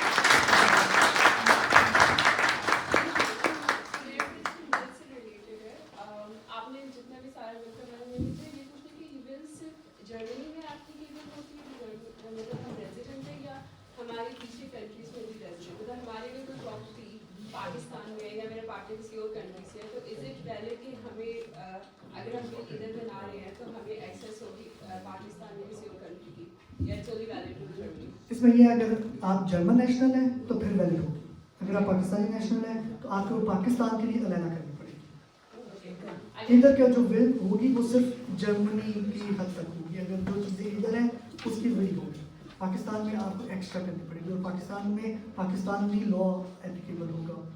अगर जर्मन नेशनल है तो वो इस बिल के साथ आप उधर भी एक्सेस कर सकते हैं। ओके, और अगर पाकिस्तान में अगर हमारी बिल होती है और हम फिर जब जर्मन नेशनल है तो हमें उसके राइट्स मिलते हैं? राइट्स मिलते हैं, लेकिन वो एक बहुत ही कॉम्प्लिकेटेड चीज़ है, क्योंकि उसमें कल को विल का वो मैं थोड़ा सा प्रोसीजर आपको बता दूं कि अगर किसी को कुछ हो जाता है और विल निकल आती है, उसका ये होता है कि अगर पाकिस्तान में विल है तो वो पाकिस्तान से भिजवाई जाएगी, उसमें ऑथेंटिसिटी पहले चेक करेंगे, ऑथेंटिक है कि क्या नहीं है। नोटरी पब्लिक की कोई वैल्यू नहीं है, हमारे स्टाम्प पेपर की कोई वैल्यू नहीं है इधर की कोर्ट्स की, क्योंकि उधर 10 रुपये में तो स्टाम्प पेपर मिल जाता है, और कोर्ट्स ने अब पिछले सालों में ये काफ़ी 30-40 सालों में हमारे स्टाम्प पेपर्स की वैल्यू जो है वो चेक कर ली हुई है, ज़ीरो, इसलिए वो मानती नहीं है। हाँ, अगर आपकी पाकिस्तान में किसी कोर्ट के थ्रू या फिर कहीं नोटरी पब्लिक एम्बेसी की उधर की बिल होगी उसको मानेंगे। उसके बाद ये होता है कि जब बिल एक निकलती है तो फिर जितने भी रिश्तेदार होते हैं उनको एक कॉपी भेजी जाती है, जो इस कैटेगरी में आती हैं कि बच्चे हो या बीवी हो फिर उनको, अगर वो नहीं है तो पेरेंट्स को, सिबलिंग्स को, अगर वो नहीं है तो फिर ग्रैंड पेरेंट्स को। तो वो अगर वो लोग चीज़ अगर वो भेजते हैं, कोर्ट ने ये देखना होता है कि अगले को मिली भी है कि नहीं। अब पाकिस्तान में कैसे प्रूव करेंगी, ये डिवोर्स के केसेस में इतना मुश्किल हो जाता है, अगर लड़की पाकिस्तान है या लड़का पाकिस्तान है और दूसरा स्पाउस इधर है और इधर कोर्ट में डिवोर्स की एप्लीकेशन दी है, क्योंकि वो जर्मन नेशनल है, कोर्ट ने एक दफ़ा भेजनी है लेकिन वो 2 साल लग जाते हैं, वो भेजते हैं कोई रिस्पांस नहीं आता, 6 महीने बाद दोबारा से भेजते हैं कोई रिस्पांस नहीं आता, फिर वो एम्बेसी को भेजते हैं, एम्बेसी वाले फिर वो खुद जाने देते, क्योंकि हर एक को ये राइट है कि कुछ कोई भी फैसला हो उसके खिलाफ या कोई भी उसको इफेक्ट करता हो, तो इसलिए मुमकिन है, हो सकता है बाय लॉ भी मुमकिन है, लेकिन उसकी प्रोसीडिंग बहुत लंबी है और उतनी देर तक वो बिल वैलिड नहीं होगी या वो उस पर अमल नहीं होगा जितनी देर तक ये फॉर्मेलिटीज़ पूरी नहीं होगी। और जो जर्मनी में बिल है वो पूरी यूरोप के लिए एप्लीकेबल होती है? बिल्कुल, वो तो पूरी यूरोप। मेरा भी सवाल बिल से रिलेटेड है। आपने बताया था कि जो जर्मन नेशनल अगर बच्चे हैं तो उनको एक ख़ास एज तक जुगेनाउट हर हाल में, अगर पेरेंट्स को कुछ हो जाता है वो नहीं रहे, और आपने बिल भी बनाई ली है कि भाई बच्चों को वहाँ जाना है यहाँ जाना है, लेकिन उसमें मुझे ये पूछना है कि वो कितनी एज तक जुगेनाउट में ही रखेगा अपने पास? आपने एक पॉइंट ये कहा। उसमें ये होता है कि जुगेंडाम्ट में डायरेक्ट नहीं वो रखते हैं, वो एक फ्लेगे फैमिली होती है। फॉर एग्जांपल कोई भी आप में से कोई कपल उनको जुगेंडाम्ट वालों को कह सकते हैं कि हम फ्लेगे फैमिली बनना चाहते हैं, वो आपकी वो सिक्योरिटी चेक फॉर्मेलिटीज़ चेक करके वो आपको एक रजिस्टर में एंट्री आपकी कर देंगे। जैसे कोई भी आप बता सकती हैं कि फॉर एग्जांपल बच्चा मुसलमान होना चाहिए या बच्ची, या ये क्या मेरे पॉइंट्स या फैक्टर्स हैं, वो इस तरह का अगर कोई बच्चा होगा इस सिचुएशन में तो वो फिर आपसे कांटेक्ट करेंगे कि आप इस बच्चे को तब तक रखना चाहेंगी। उसमें ये भी हो सकता है कि अगर वो ज़ौगलिश का है या फिर पेरेंट्स इधर कोई उनसे ख़तरा है तो वो भी वो जब लेती है जुगेनाम वाले उधर ही छोड़ते हैं। अब बच्चे की एज कितनी होनी चाहिए? बच्चे की उतनी होनी चाहिए कि कल को जो लॉयर है उसका बच्चे का उसके साथ बात करके पता कर सके कि ये वाकई इस बच्चे की मर्जी है। वो एज اس میں 5 ایئرس 6 ایئرس بھی ہو سکتی ہے, 7 ایئرس بھی کچھ بچے ہیں, کچھ 4 ایئرس کے ساتھ کانٹیکٹ بھی دیکھتے ہیں نا, وہ ایک سارا دیکھتے ہیں کہ اگر ان کے گرینڈ پیرنٹس ہیں یا انکل آنٹی ہیں پاکستان میں ہیں, ان کا کتنا رابطہ ہے, بچہ خود کتنا اٹیچڈ ہے ان سے, بچے کے لیے کیا بہتر ہے, وہ ہمیشہ دیکھتے تو ہیں. اس کا مطلب ہے کہ اگر جو ایک ول ہو اور اس میں لکھا ہو اور بچہ جو ہے وہ 12 ایئرز ہے یا مطلب اتنا ہے کہ وہ بتا سکے تو وہ آرام سے وہ چلا آرام جائے سے گا, وہ کوئی process مسئلہ ہے. نہیں. اس کا مطلب کہ ول کا فائدہ ہے. بالکل وہ ایکسٹرا ول ہوتی ہے, وہ نارمل ٹیسٹامنٹ نہیں ہوتا, وہ زواج ریٹس فرفیگم ہوتی ہے, اسے زواج ریٹس فرفیگم کہتے ہیں. اس میں بچے کی جو بھی فیصلہ ہو فارم بھی, یہ بھی آپ کہہ سکتے ہیں. فار ایگزامپل آپ کا کوئی اچھا دوست ہے, کوئی فیملی ہے جو کہ آپ جس سے اٹیچڈ ہے, آپ یہ کہہ سکتے ہیں ایک دوسرے کے نام پہ اگر ہمیں کچھ ہو گیا تو آپ لوگ فارم اون لو, ٹھیک ہے. فارم اون کہتے ہیں کہ جو کل کو بچے کا فیصلہ لے گا ہمارے بہار. پھر اگر آپ کو کچھ ہو جاتا ہے تو وہ دوست اگر کہتا ہے کہ یہ میرے پاس زواج فرفیگم ہے, میں بچے کا فیصلہ لے سکتا ہوں, بچہ اس کے پاس چلا جائے گا اور وہ رسپانسبل ہے بچے کو پاکستان چھوڑ دے گا. اگر آپ نے اسے کہا ہے کہ کل کو ہمیں کچھ ہو گیا تو تمہارے نام یہ چیز, لیکن تم بچے کو اس کے دادا دادی کے پاس یا نانا نانی کے پاس پہنچا دینا, تو یہ وہ کر سکتے ہیں. یہ ڈاکیومنٹ کیسے بناتے ہیں یہ والا جو زواج ریٹس؟ یہ آپ کورٹ میں جا کے بھی کہہ سکتی ہیں, نوٹار کے پاس بھی جا سکتی ہیں, یوگیٹان بھی جا سکتی ہیں. یہ تینوں ادارے ہیں جو آپ کی زواج ریٹس فرفیگم میں دیں گے. اچھا یہ زواج ریٹس فرفیگم جو ہے یہ بھی ہم وہاں پہ آپ کے ریٹ میں رکھوا سکتے ہیں اور اس کے اپنے ول میں اس کا ریفرنس دے سکتے ہیں, اس کے ریفرنس بھی دے سکتے ہیں. اور ایک کاپی یوگیٹان کو بھی آپ دے سکتے ہیں, کیونکہ کل کو اگر آپ کو کچھ ہوتا ہے تو بچے اسی وقت یوگیٹان میں انوالو ہو جائے گا. ان کے پاس بھی وہ رجسٹر ہے کہ جہاں پہ زواج ریٹس فرفیگم میں لکھی ہوتی ہے. اچھا اسی سے ریلیٹڈ ول جو ہے جو آپ اپنے ہینڈ ریٹن اس میں لکھیں گے, یہ انگلش میں ہونی چاہیے, جرمن میں ہونی چاہیے یا اپنی زبان میں؟ آپ کے ہاتھوں سے لکھی ہوئی وہ باقی کوئی بھی زبان ہو جائے. یہ کیونکہ یہ ہوتا ہے کیونکہ لیگل مشکل میں جب آپ دیتے ہیں تو ان کا بھی کام یہ نہیں ہے کہ ویریفائی کرنا, انویلپ کھولنا کہ یہ ممکن ہے یا نہیں ہے, یا دیکھیں اس کا کیا کیا ہے, کل کو کیا کس کو دے رہا ہے. انہوں نے ویسے انویلپ لینے, رکھ دینے, آپ کو ایک رسید دے دینی ہے کہ یہ آپ کی ادھر پڑی ہے, اور انہوں نے اپنے کمپیوٹر میں لکھ دینا کہ کل کو اگر کچھ ہوتا ہے اسٹامل سنبھالے تو پتہ لگ جائے ان کو کہ یہ ہے. یوگیٹان کو بھی آپ بتا دیں, زواج ریٹس فرفیگم, اور اپنی ویب میں بھی لکھ سکتے ہیں. کیونکہ ویسے جب کھلے گی تو وہ ٹرانسلیٹ ہوتی ہے, ٹرانسلیٹ جو ہے وہ بھی سرٹیفائڈ ٹرانسلیٹر سے وہ کروائیں گے اور ان کو پتہ چل جائے گا کہ آپ نے کون سی زبان میں کیا لکھا.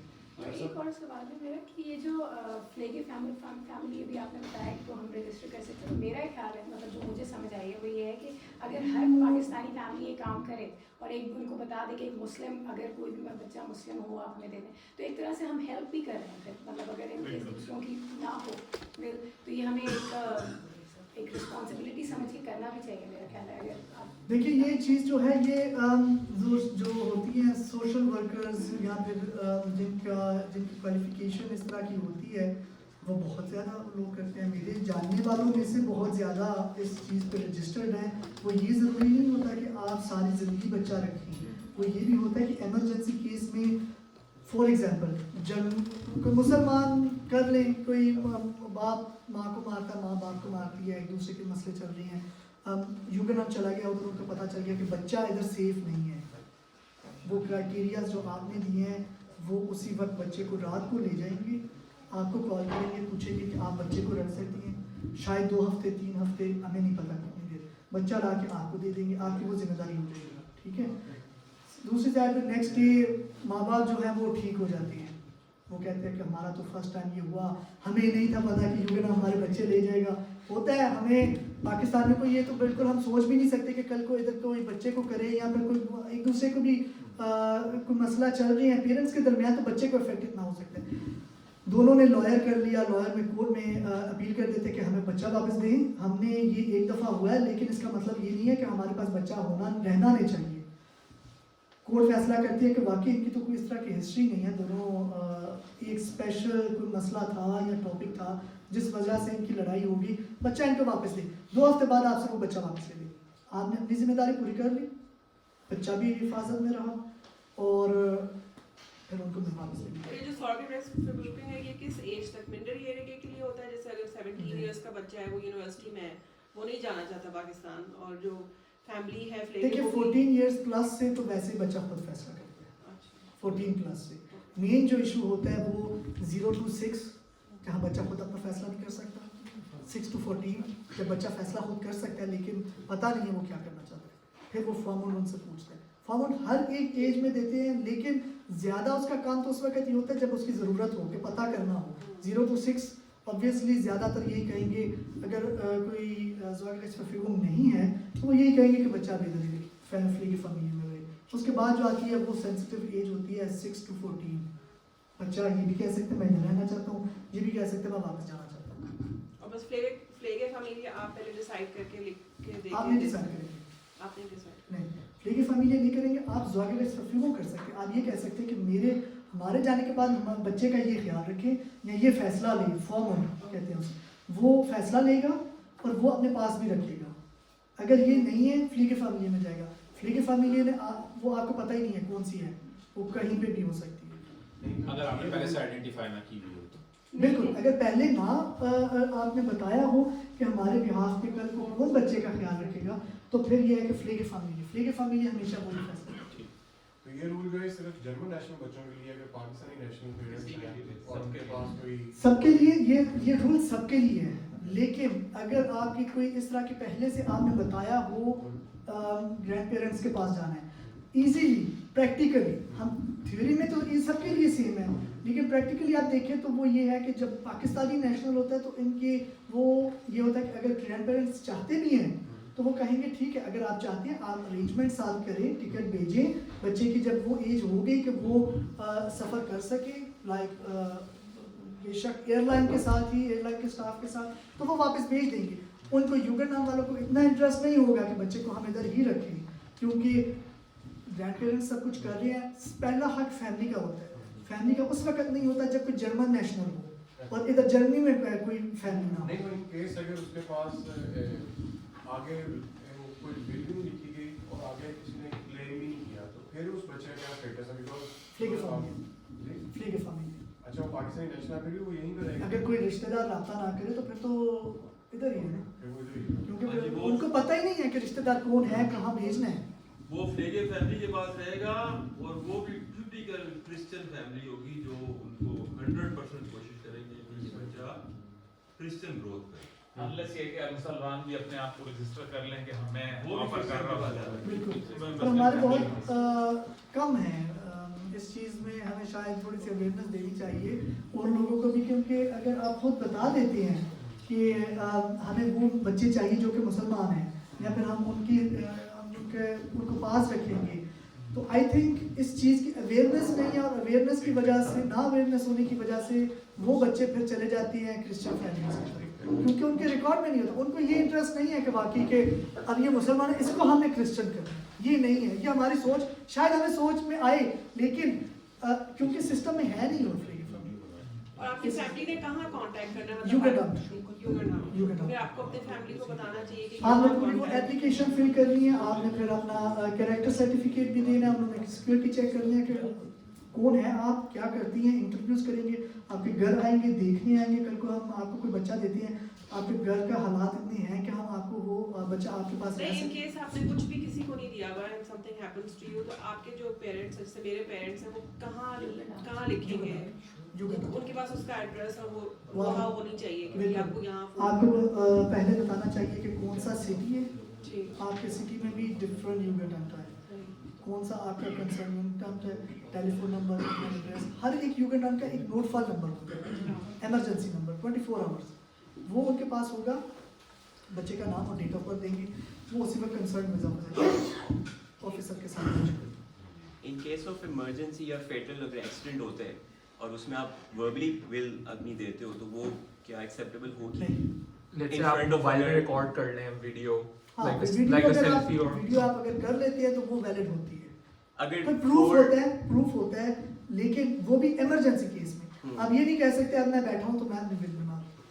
ایمرجنسی کیس میں اگر اس طرح کی صورتحال ہے کہ آپ کوئی اور طریقہ کار نہیں ہے, تو پھر آپ بنا سکتے ہیں. آپ کوئی بھی گواہوں کے سامنے کر سکتے ہیں, بتا سکتے ہیں کہ یہ چیزیں, لیکن آپ کو اس میں یہ چیز ضرور یاد رکھنی ہوگی کہ کل کو وہ پروف کیسے کریں گے. فار ایگزامپل آپ کہتے ہیں مسٹر ایکس کو دیتے ہیں, 2 بچے ہیں یا 3 بچے ہیں, 2 بچوں کے سامنے کہہ دیا میں تم دونوں کو سب کچھ دیتا ہوں, ٹھیک ہے. وہ کہتے ہیں کورٹ کو کہ ہمیں باپ نے کہہ دیا کہ تمہیں ہم سب کچھ, میں تمہیں سب کچھ دیتا ہوں, تیسرے بچے کا کوئی حق نہیں ہے. تیسرا بچہ پھر وہ کیس کر دے گا, وہ चलता रहेगा कोर्ट्स में, ना दोनों को आएगा ना बट भाई अगर विटनेसेस हो वहाँ पे, से अगर आपकी फैमिली की कोई एक्सटेंडेड फैमिली या बिल्कुल, फ्रेंड्स, वो अगर विटनेसेस होंगे कल को वो प्रूव कर सकते हैं तो फिर मुमकिन है। लेकिन उसमें साथ अगर रिटर्न बिल भी निकल आती है तो फिर वो उसको ओवरराइट कर देंगे ना रिटर्न बिल। बिल्कुल, वो आप लेकिन कहेंगे भी जो मैंने पहले दी हुई है वो खत्म और ये अब वैलिड है। जबदारी साहब वाली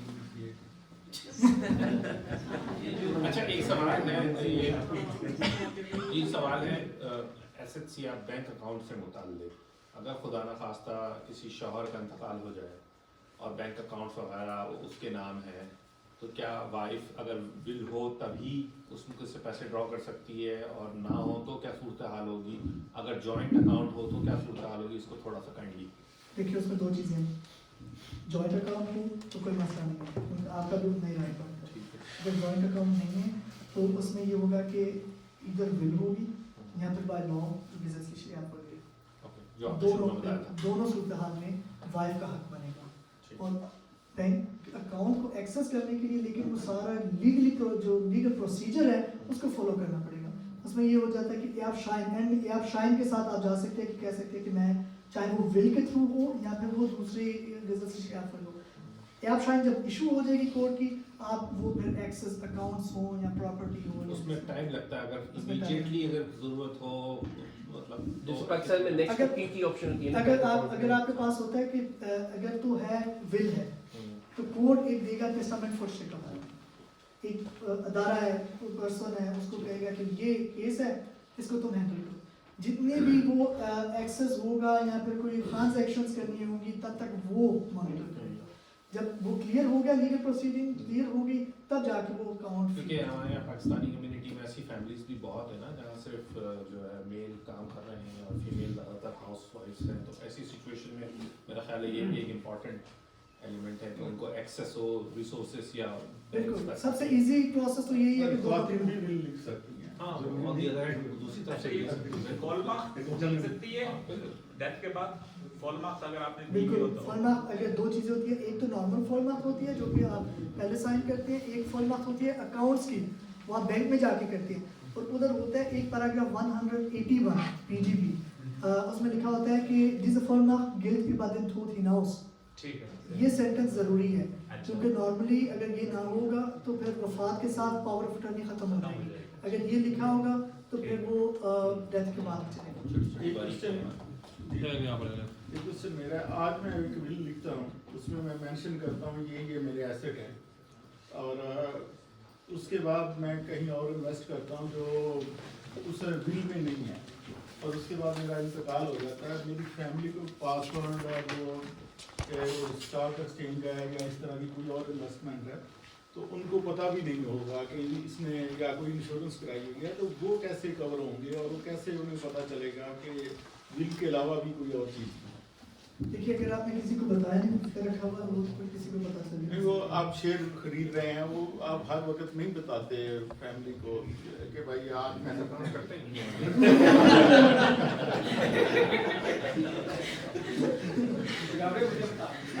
लॉग लेते हैं लॉग। ये भी कर सकते हैं। नहीं, आप ज़रूरी नहीं है, देखिए आप ज़रूरी नहीं है कि आप ये बताएं कि मैंने आप मिलियन के शेयर उधर रखे हुए हैं, ठीक है, लेकिन आप एटलीस्ट कि ये चीज़ बताते रहें अपनी फैमिली को भी कि इस जगह पे मैं ऑनलाइन या इस प्लेटफॉर्म पे मेरे शेयर्स हैं।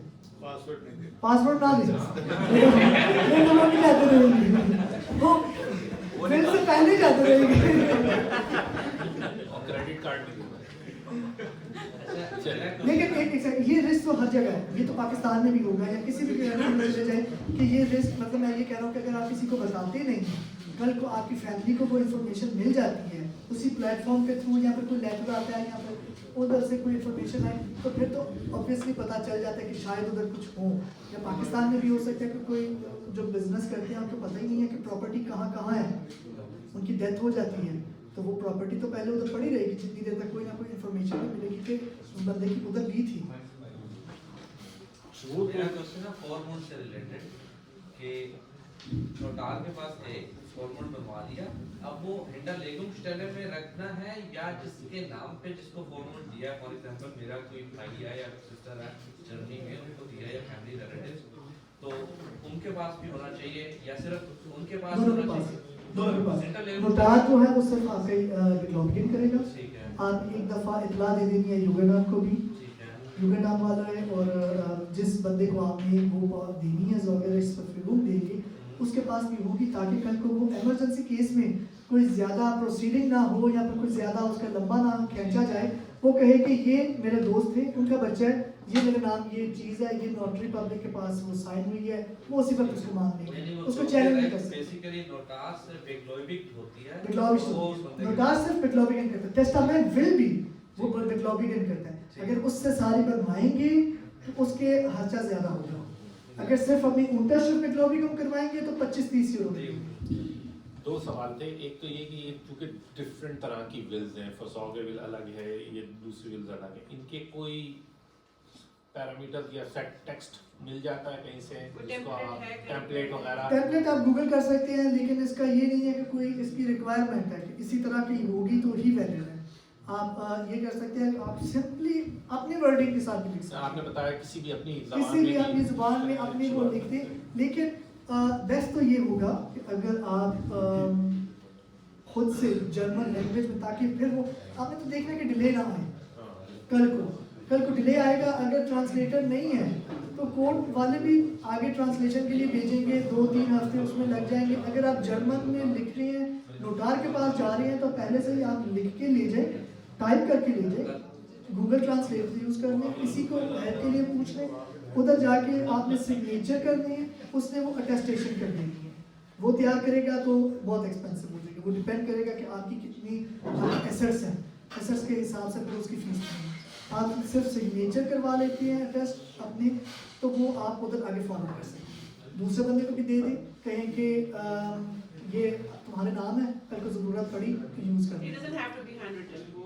अगर नोटार के पास जाएंगे तो फिर नहीं, क्योंकि वो आपके साइन जो है वो अटेस्ट कर देगा।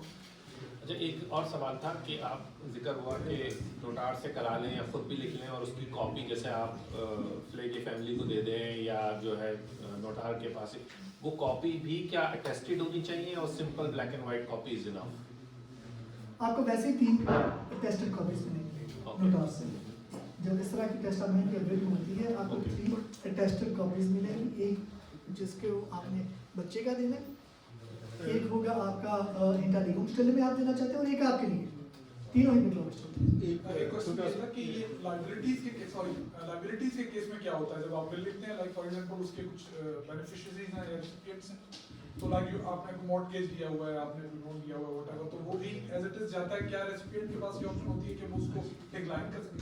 बिल्कुल ये होता है, उसमें ये है कि आपको ऑफर मतलब आपको बताया जाएगा कोर्ट के थ्रू कि ये हमारे पास बिल है, इसमें तुम्हारा नाम लिखा हुआ है, उसने कहा है कि जितने भी है मेरी वसीयत वो इसके नाम में है, चला गया, तो अब उसके ये पहले आपको खुद से पता करना पड़ेगा कि उसका कोई लोन है या किसी को पे बैक करना है या नहीं करना, उसको कहते हैं औशलागन या फिर औशलागन, पता कह सकता है मेरा इससे कोई लेना देना नहीं, ना मैं लेता हूँ ना मैं देता हूँ, ठीक है।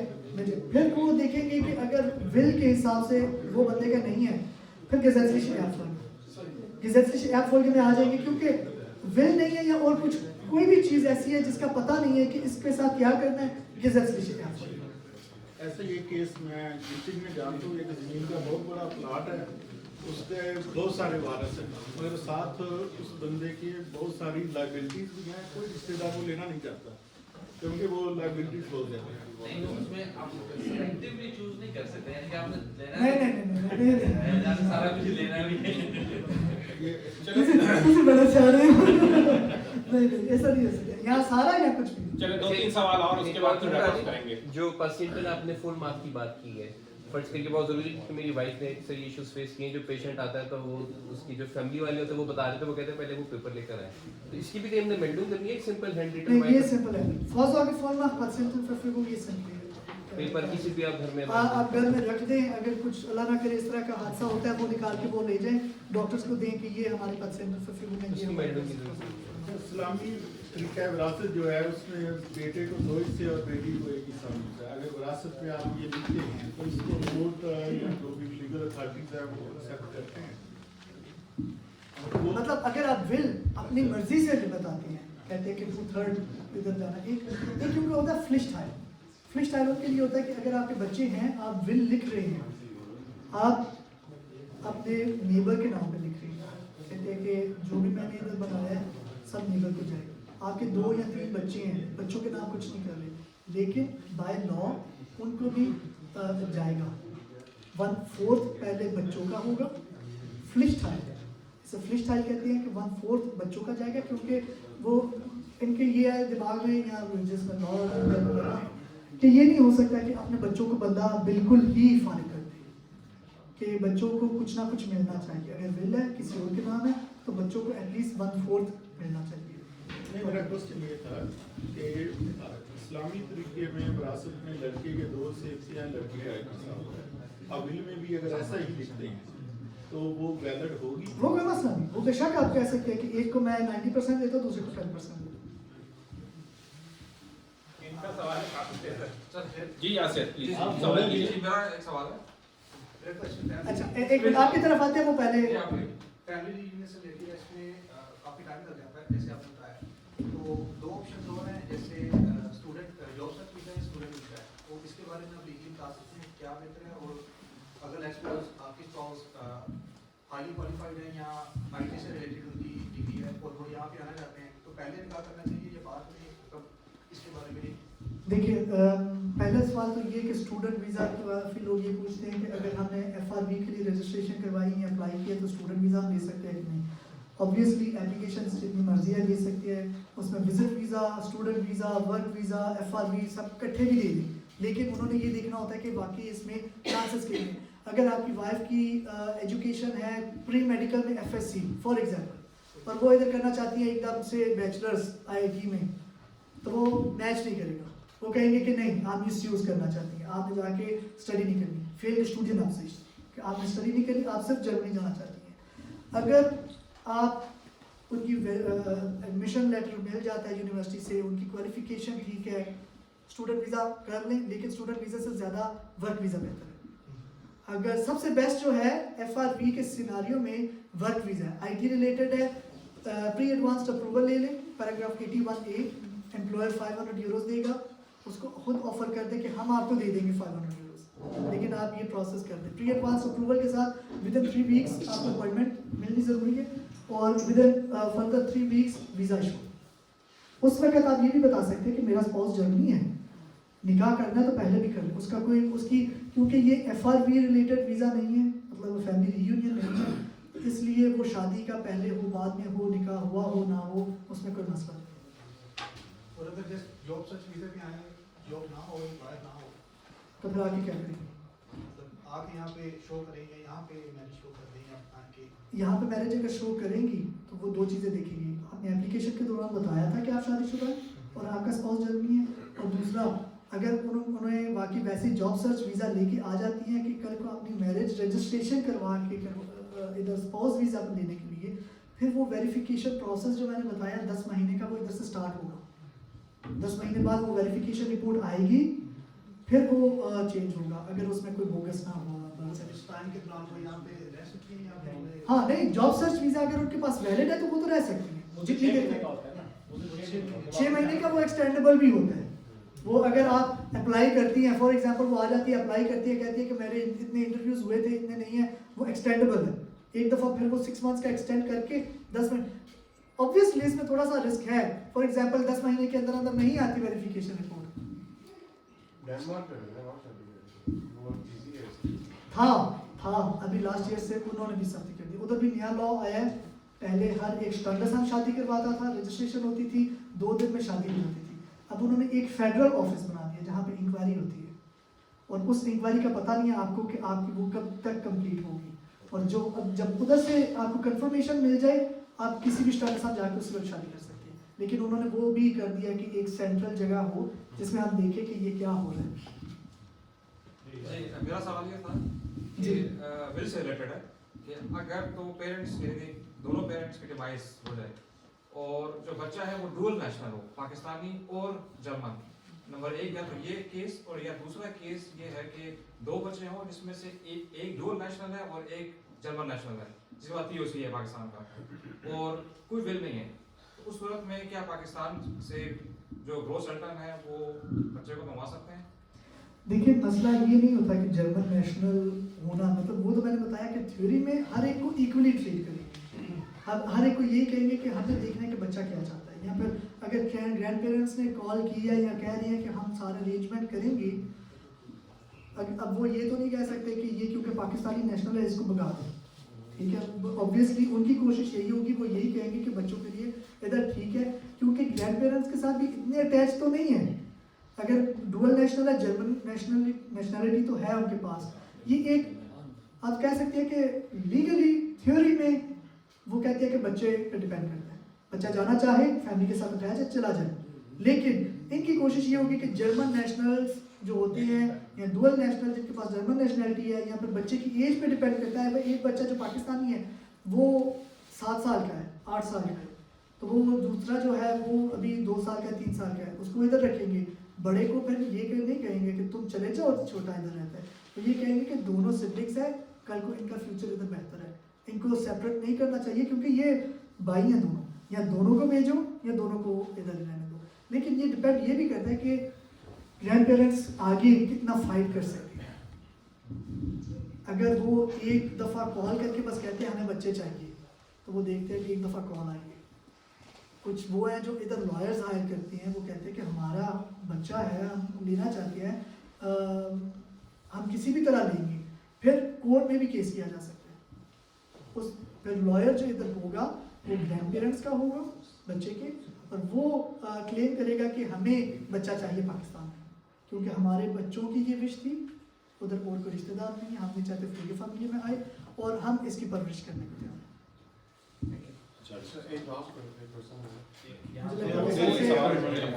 क्वेश्चन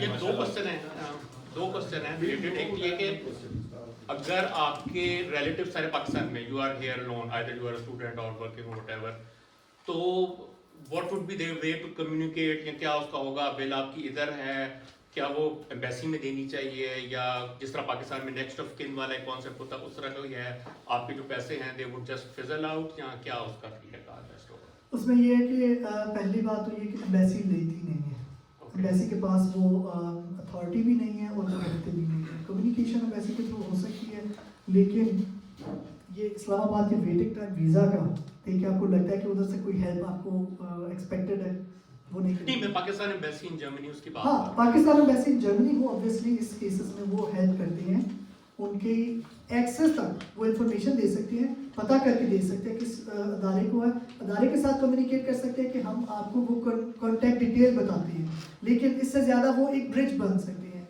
लेकिन अगर कुछ लेना हो अकाउंट्स में जैसे कि फॉर एग्जांपल पैसे हैं, तो वो किसी दोस्त को, रिश्तेदार को ही कहना पड़ेगा। नहीं, आपकी यहाँ पर कोई फैमिली नहीं फैमिली है? नहीं, कोई वैसे कॉन्टैक्ट दोस्त हो या फिर कोई रिश्तेदार हो, लॉयर्स की हेल्प लेके, वैसे कोई एक्सेस नहीं, एम्बेसी की एक्सेस डायरेक्ट एम्बेसी की नहीं होगी। लेकिन आप जो बिल लिखेंगे दैट वुड काउंट, ऑब्वियसली वो बिल जो है वो अगर आपने फैमिली को बताई हुई है, ठीक है, इस कोड में पड़ी है, Okay. तो वो सारा प्रोसेस जो है वो बिल का उधर से स्टार्ट हो जाएगा। ओके। एक छोटा सा और क्वेश्चन है कि अगर आपके फैमिली रियूनियन है, सपोज आपके बच्चे जो हैं they are born in another country, उनका बर्थ सर्टिफिकेट वगैरह आपको किसी और कंट्री का है, so the verification is better done in Pakistan or it is better done here, या क्या कोर्ट में कुछ बच्चों की बर्थ किधर है? टर्की है सपोज, टर्की है, तो उधर आपको वेरिफिकेशन करने की ज़रूरत नहीं, बर्थ सर्टिफिकेट्स की वेरिफिकेशन नहीं होगी, क्योंकि उधर अपोस्टिल यहाँ पर वो लीगलाइजेशन है, आप उधर से बर्थ सर्टिफिकेट्स लीगलाइज करवाएंगे और वो पूरे जर्मनी में एम्बेसी में वो वैलिड होगी। इसी से फॉलो क्वेश्चन है कि अगर किसी यहाँ पर स्टूडेंट है या कोई सिंगल है, उसकी वो फौत हो जाता है, तो उस पर जो अकाउंट्स हैं वो नेक्स्ट ऑफ किन पाकिस्तान में है, तो उनको कैसे एक्सेस मिलेगी? क्योंकि यहाँ पे अगर आप किसी के जाएँ, कोई फौत हो जाए तो कहते हैं ब्लड रिलेटिव ही होना चाहिए, ब्लड रिलेटिव लेकिन सारे पाकिस्तान में, तो फिर क्या प्रोसेस होगा? ब्लड रिलेटिव की पावर ऑफ करना यहाँ पे बिल्कुल वो जो भी दोस्त हो वो इनिशियल प्रोसेस स्टार्ट करने के लिए वो ले जाए ब्लड रिलेटिव की, पेरेंट्स की, सिबलिंग की, किसी भी की भी पावर ऑफ टर्नी ले जाए, कहे कि सारे रिश्तेदार उधर हैं, मैं इधर अकेला हूँ, मुझे उन्होंने पावर ऑफ टर्नी दीजिए, आपने वेरीफाई करना है तो आप बताएं, मैं उनकी डॉक्यूमेंट्स भिजवा देता हूँ, पासपोर्ट की कॉपी या फिर नॉट रिपब्लिक की उधर की सिग्नेचर, तो वो आपके साथ है। मेरे छोटे छोटे 2-3 क्वेश्चन हैं। एक सबसे पहले ये है कि हमारे पास यहाँ मस्जिद में अक्सर मुस्लिम कम्युनिटी के लड़का लड़की आ जाते हैं और कहते हैं हमारा इस्लामी निकाह पढ़ाएं। हम इस्लामी निकाह भी पढ़ा देते हैं, साथ उनको एक मस्जिद की तरफ से सर्टिफिकेट भी देते हैं और बाज़ औक़ात जो है वो उनकी डिवोर्स हो जाती है, फिर दोबारा वो कहते हैं कि जी ये डिवोर्स हो गया, वो काफ़ी सारे प्रॉब्लम्स होते हैं उसके। अब यहाँ पे लीगली तो उसकी कोई हैसियत नहीं होती है यहाँ के कानून के मुताबिक, तो क्या हम इसको कोई प्रोसेस में डाल सकते हैं कि इसको कोई ना कोई हैसियत दी जाए, या फिर अगर जो हम सर्टिफिकेट जारी करते हैं मस्जिद की तरफ से इसके ऊपर कोई गवर्नमेंट जो है वो एक्शन ले सकती है कि जी आप क्यों कर रहे हैं, आपको इजाज़त नहीं है। एक तो ये हो गया। दूसरा ये मैं पूछना चाह रहा हूँ कि जैसे आपने बताया कि नेशनल जो बच्चे हैं, फॉर एग्जांपल इटालियन नेशनल पास बच्ची है और उसने पाकिस्तान में शादी की है, वो अपने स्पाउस को बुलाना चाहती है, तो उसमें क्या तरीक़ाकार हो सकता है कि वो जल्द अज जल्द जो है वो अपॉइंटमेंट हासिल कर लें। और तीसरा ये है कि अगर पाकिस्तान से वेरिफिकेशन पेपर्स की हो गई है फैमिली की और यहाँ पे आ गया हुआ है केस और यहाँ पे साल गुजर गया है, वक्त काफ़ी गुजर गया और ये कोई जवाब नहीं दे रहे हैं, तो इसका क्या जो है वो तरीक़ाकार होगा इससे? जी, पहले तो ये कि जो इधर निकाह पढ़ाया जाता है उसकी लीगली वैल्यू नहीं है, उसमें आप करवा भी सकते हैं, उसमें कोई पाबंदी भी नहीं है, आपको कोई कल को कहेगा कि नहीं कि आपने ये क्यों करवाया, क्योंकि रिलीजियस पास हम कर सकते हैं, रिलीजन हमें इजाज़त देता है, तो आपके पास वो अथॉरिटी है तो आप करवाएं। लेकिन ऑन दी अदर हैंड उसको हम कोई लीगलाइज नहीं कर सकते, क्योंकि जर्मनी का मेन जो लॉ है वो ये है कि आपका इस्लामी निकाह माना नहीं जाएगा। आपका दो चीज़ें होती है, एक होता है कि इस्लामिक Eheschließung या religiöse Eheschließung, एक होती है कि rechtliche Eheschließung। rechtliche Eheschließung की अथॉरिटी सिर्फ स्टैंडर्साम के पास है, स्टैंडर्साम के अलावा कोई भी प्राइवेट पर्सन या फिर कोई भी बर्गरमेस्टर या फिर कोई भी नहीं करवा सकता, शादी सिर्फ स्टैंडर्स तय करवाएगा। तो इसलिए इस प्रोसेस को चेंज नहीं किया जा सकता, क्योंकि उसके बैकग्राउंड ये है कि शादी करने से पहले इधर कोई लड़का लड़की है जो आपके पास आती है, वो ऑब्वियसली पहले या बाद में स्टार्टर्स में जाते होंगे कि हमने इधर रजिस्टर करवानी है, इसका प्रोसेस क्या है। उसमें बर्थ सर्टिफिकेट्स की इंक्वायरी होती है पहले, उसमें अनमैरिड सर्टिफिकेट एक बनता है, अगर कोई पाकिस्तानी नेशनल है तो वो पाकिस्तान से बनेगा अनमैरिड सर्टिफिकेट कि पहले शादी नहीं हुई, या अगर हुई है तो उसकी डिवोर्स सर्टिफिकेट, और तीसरा नॉन ऑब्जेक्शन सर्टिफिकेट नादरा का। ये तीनों डॉक्यूमेंट्स पर दिए जाती है ताकि प्रोसेस शुरू हो, और इन तीनों की अगर पाकिस्तानी डॉक्यूमेंट्स हैं तो इसकी वो लॉयर वेरिफिकेशन होगी, देखा जाएगा कि वाकई ये जेन्युइन है कि नहीं है। दूसरा किसी मुल्क का होगा तो वो लीगलाइजेशन भी हो सकती है, तो वो जल्दी हो जाएगी शादी। लेकिन पाकिस्तानी डॉक्यूमेंट्स की वो 10 महीने लगेंगे, वापस आएंगे, फिर ओबालानस की लिस्ट में जाती है बाइब्रिक ये फेश का कि इनको इजाज़त दी जाए, क्योंकि पाकिस्तान में ये फेश का सोइनस नहीं होता, इसलिए फिर वो इजाज़त देनी पड़ती है हाई कोर्ट से, ओबालानस की लिस्ट से, उधर से होके आता है। तो ये टोटल प्रोसेस जो है वो 12 महीने का है, और ये आपको फिर अंदाज़ा लगा लें कि इसमें कितनी वेरिफिकेशन होती है। अगर हर मस्जिद को या इमाम साहब को जो अथॉरिटी दी जाए, उन्होंने तो वेरिफिकेशन इतनी नहीं करनी, मतलब उन्होंने तो अपने मजहबी तौर पे देखना है कि डॉक्यूमेंट्स हैं, सही है, आप निकाह करना चाहते हैं या फिर किसी का पहले लड़के का निकाह हुआ भी है, इजाज़तनामा ले आओ या फिर जो भी रिक्वायरमेंट्स है तो दोबारा से हम निकाह करवा देते हैं। 4 निकाह की इजाज़त है इस्लामिक तरीके, और वो चीज़ इधर नहीं है, इसलिए वो नहीं होगा। दूसरा आपका ये था कि वेरिफिकेशन प्रोसेस कंप्लीट हो गया, इधर ऑस्ट्रेलिया बिहार से कोई रिस्पॉन्स नहीं आ रहा। ऑस्ट्रेलिया बिहार को सेम डेडलाइन दी जाए, 4 हफ्ते में आपने क्लियरेंस दे, नहीं तो हमने एम्बेसी के खिलाफ केस कर देना है। ABH डायरेक्ट प्रोसेस में इन्वॉल्व नहीं है। ABH समझ लें एक एम्बेसी की तरफ से एक इदारा है कि हम उधर जर्मनी नहीं बैठे, हमारी मदद कर दो, उसका एप्लीकेंट के साथ कोई लेना देना ऐसे नहीं होता। वो एम्बेसी आप हमें एप्लीकेशन देंगे, हम कहेंगे यार मदद कर दो, तुम उधर बेहतर चेक कर सकते हो, वो चेक करके बता देगा ठीक है या नहीं ठीक, लेकिन वो चेक कर ABH चेक करने के लिए एप्लीकेंट से वो या स्पाउस से डॉक्यूमेंट्स मंगवाएगा। तो इसलिए डायरेक्ट जो लॉ सूट होता है ABH पे नहीं होता, एम्बेसी पे होगा। लेकिन जब लॉ सूट किया जाता है तो ABH को पार्टी बनाया जाता है, बाई के लाभ ना हो, तो वो फिर इन्वॉल्व हो जाता है और पूछते हैं कि क्यों नहीं दे रहे, साल हो गया, तो एंड पे जो कॉस्ट है अगर ऐसा ही है कि साल हो गया तो बाकी कुछ नहीं हो रहा, तो फिर कॉस्ट जो है वो ABH देगा पूरे प्रोसेस की। इस दौरान जो RNs पाकिस्तान से किया होता है वो expire हो जाता है। दोबारा करें। हाँ, वो उसकी वैलिडिटी होती है 2 साल की। 1 साल बिना किसी मसले से वो एक्सेप्टेड है। जब 1 और साल गुजरता है, दूसरा साल होता है, उसमें ये होता है कि बंदा कहता है कि सर्टिफिकेट एक्सेप्टेड नहीं है, लेकिन आप एक टेस्ट दे सकते हैं। आप कॉन्सलेट आ जाए या एम्बेसी आ जाए, इधर टेस्ट ले लेते हैं। अगर आपको जर्मन आती हुई बेसिक्स, तो हमारे लिए वो भी एक्सेप्टेबल है। अब तीसरा सवाल था, वो तीसरे का भी जवाब दें। अगर कोई EU सिटीज़न आता है और इधर आके उनका पहला काम है अपॉइंटमेंट के लिए रजिस्ट्रेशन करना, उसमें लिखा होगा एक ऑप्शन, ये इन्होंने कुछ महीने पहले ही कर दिया, ये lawyer verification done German children, और उसमें लिखा होगा कि EU citizen, family reunion to EU citizen. उस पर आप क्लिक करेंगे, 2 दिन बाद आपको वो ईमेल आ जाएगी कि आपने ये ऑप्शन क्लिक की है और हमें प्रूफ्स दें। आप अगर प्रूफ्स देते हैं तो आपको स्पेशल अपॉइंटमेंट मिल जाएगी। जी सर। पहले तो एक कमेंट है और एक क्वेश्चन है। कमेंट ये कि इमाम साहब बहुत हेल्प करते हैं, मतलब जो भी इस तरह के इशू हो। दूसरा, अक्सर क्वेश्चन बहुत ज़्यादा आते रहते हैं ना, जो एक्सपीरियंस के बेस पे हम बता देते हैं, और जो बैठ करती है कि जब भी रब्ता किया हमेशा गाइड करते हैं। अब सवाल ये है कि लेट्स सपोज कोई 2 लोग आते हैं, वो कहते हैं कि हमने शादी करनी है यहाँ पे, लड़का भी करी लड़की भी करी, हम इमाम साहब के पास भेज देते हैं, इमाम साहब निकाह कर देते हैं। लेकिन लड़के की हमारे पास कोई तरीका नहीं है वेरीफाई करने के लिए, कहा कि लड़के की पहले से शादी हुई भी है या नहीं, या हो सकता है उनको मियाँ बीवी में अंडरस्टैंडिंग हो कि भाई हुई भी है लेकिन हम कर रहे हैं और हमने कभी रजिस्टर भी नहीं करानी है जरूरी है। इमाम साहब को तो नहीं पता लग सकता ना, तो इन्होंने तो निकाह पढ़ा दिया, इसकी लीगल वैल्यू नहीं है। लेकिन कल कल को ये पूछ रहे थे कि कल कल को इनके ऊपर तो कोई केस नहीं हो सकता, नंबर 1 चीज़। नंबर दूसरी चीज़, क्योंकि आप कहेंगे इस्लाम में इजाज़त है लेकिन इशू लीगली जर्मन लॉ में नहीं है, तो जर्मन लॉ में उस केस में लड़के के ऊपर किस तरह का केस हो सकता है और इमाम साहब के ऊपर तो कोई केस नहीं हो सकता। ये इस पर थोड़ा सा गाइड करें, क्योंकि ये होता है, कई हुए हैं केस। और इसी पे वो बताऊं, जर्मन वो टर्किश फराइज नहीं करती हैं, टर्किश मसाजिद ये निकाह नहीं पढ़ाती हैं जहाँ तक मैं। देखिए वो ये है कि पहली बात तो ये कि वो चीज़ वेरीफाई करना वो इमाम साहब का तो नहीं काम, कि मतलब उन्होंने तो बस ये देखना है लड़के की 4 से कम शादियाँ हुई, इजाज़तनामा है जो शरीय तरीके से, उन्होंने वो जर्मन कानून का तो नहीं देखना। और अगर उनकी शादी जो निकाह वो करवाती हैं, अगर वो एक्सेप्टेड नहीं है तो लीगली तो उनके पे कोई कर भी नहीं सकता कि आपने क्यों करवाया। कि अगर एक तरफ वो कहते हैं, जर्मन अथॉरिटीज़ कहती हैं हम इनका निकाहनामा एक्सेप्ट नहीं करते, दूसरी तरफ वो ये तो नहीं कह सकते कि आपने तो कानून की खिलाफवर्जी की है, आ जाए।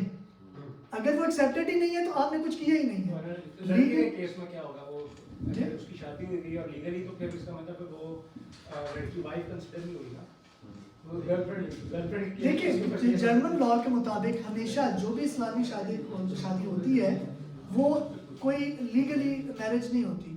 कल को बच्चा होता है, इस्लामी शादी है, लेकिन वो फिर आ जाते हैं हम फादरशिप डिक्लेरेशन में, ज़ौजियत तकलीमों पे, ये उनके लिए है। यहाँ आपकी शादी वैलिड नहीं है इस रीज़न की वजह से क्योंकि लड़की की पहले शादी हुई थी, या फिर आप आ जाते हैं कि आपने कोई बोगस था मैरिज सर्टिफिकेट में, निकाह नामे में, तो वो कहते हैं कि हमारे लॉ के मुताबिक ये वैलिड नहीं है। और यही चीज़ है, अगर सिर्फ इस्लामिक निकाह पढ़ाया जाए तो उसकी कानूनी वैल्यू नहीं है, जब बच्चा होगा फादरशिप डिक्लेरेशन होगी। तो इसलिए इमाम साहब ये बता सकते हैं उस कपल को कि आपका बच्चा अगर हो गया तो उसमें ये कॉम्प्लिकेशन है। तो जैसे अब यंग बच्चे अगर 18-19 साल की लड़की लड़का आ गया, उनको वाकई नहीं पता इस चीज़ का, और बच्चा इंशाल्लाह शादी हो गई तो बच्चा भी हो सकता है, तो उसमें उनको नॉलेज दी जा सकती है, यानी कि यहाँ के प्लेटफॉर्म से भी बिल्कुल वो दी जा सकती है।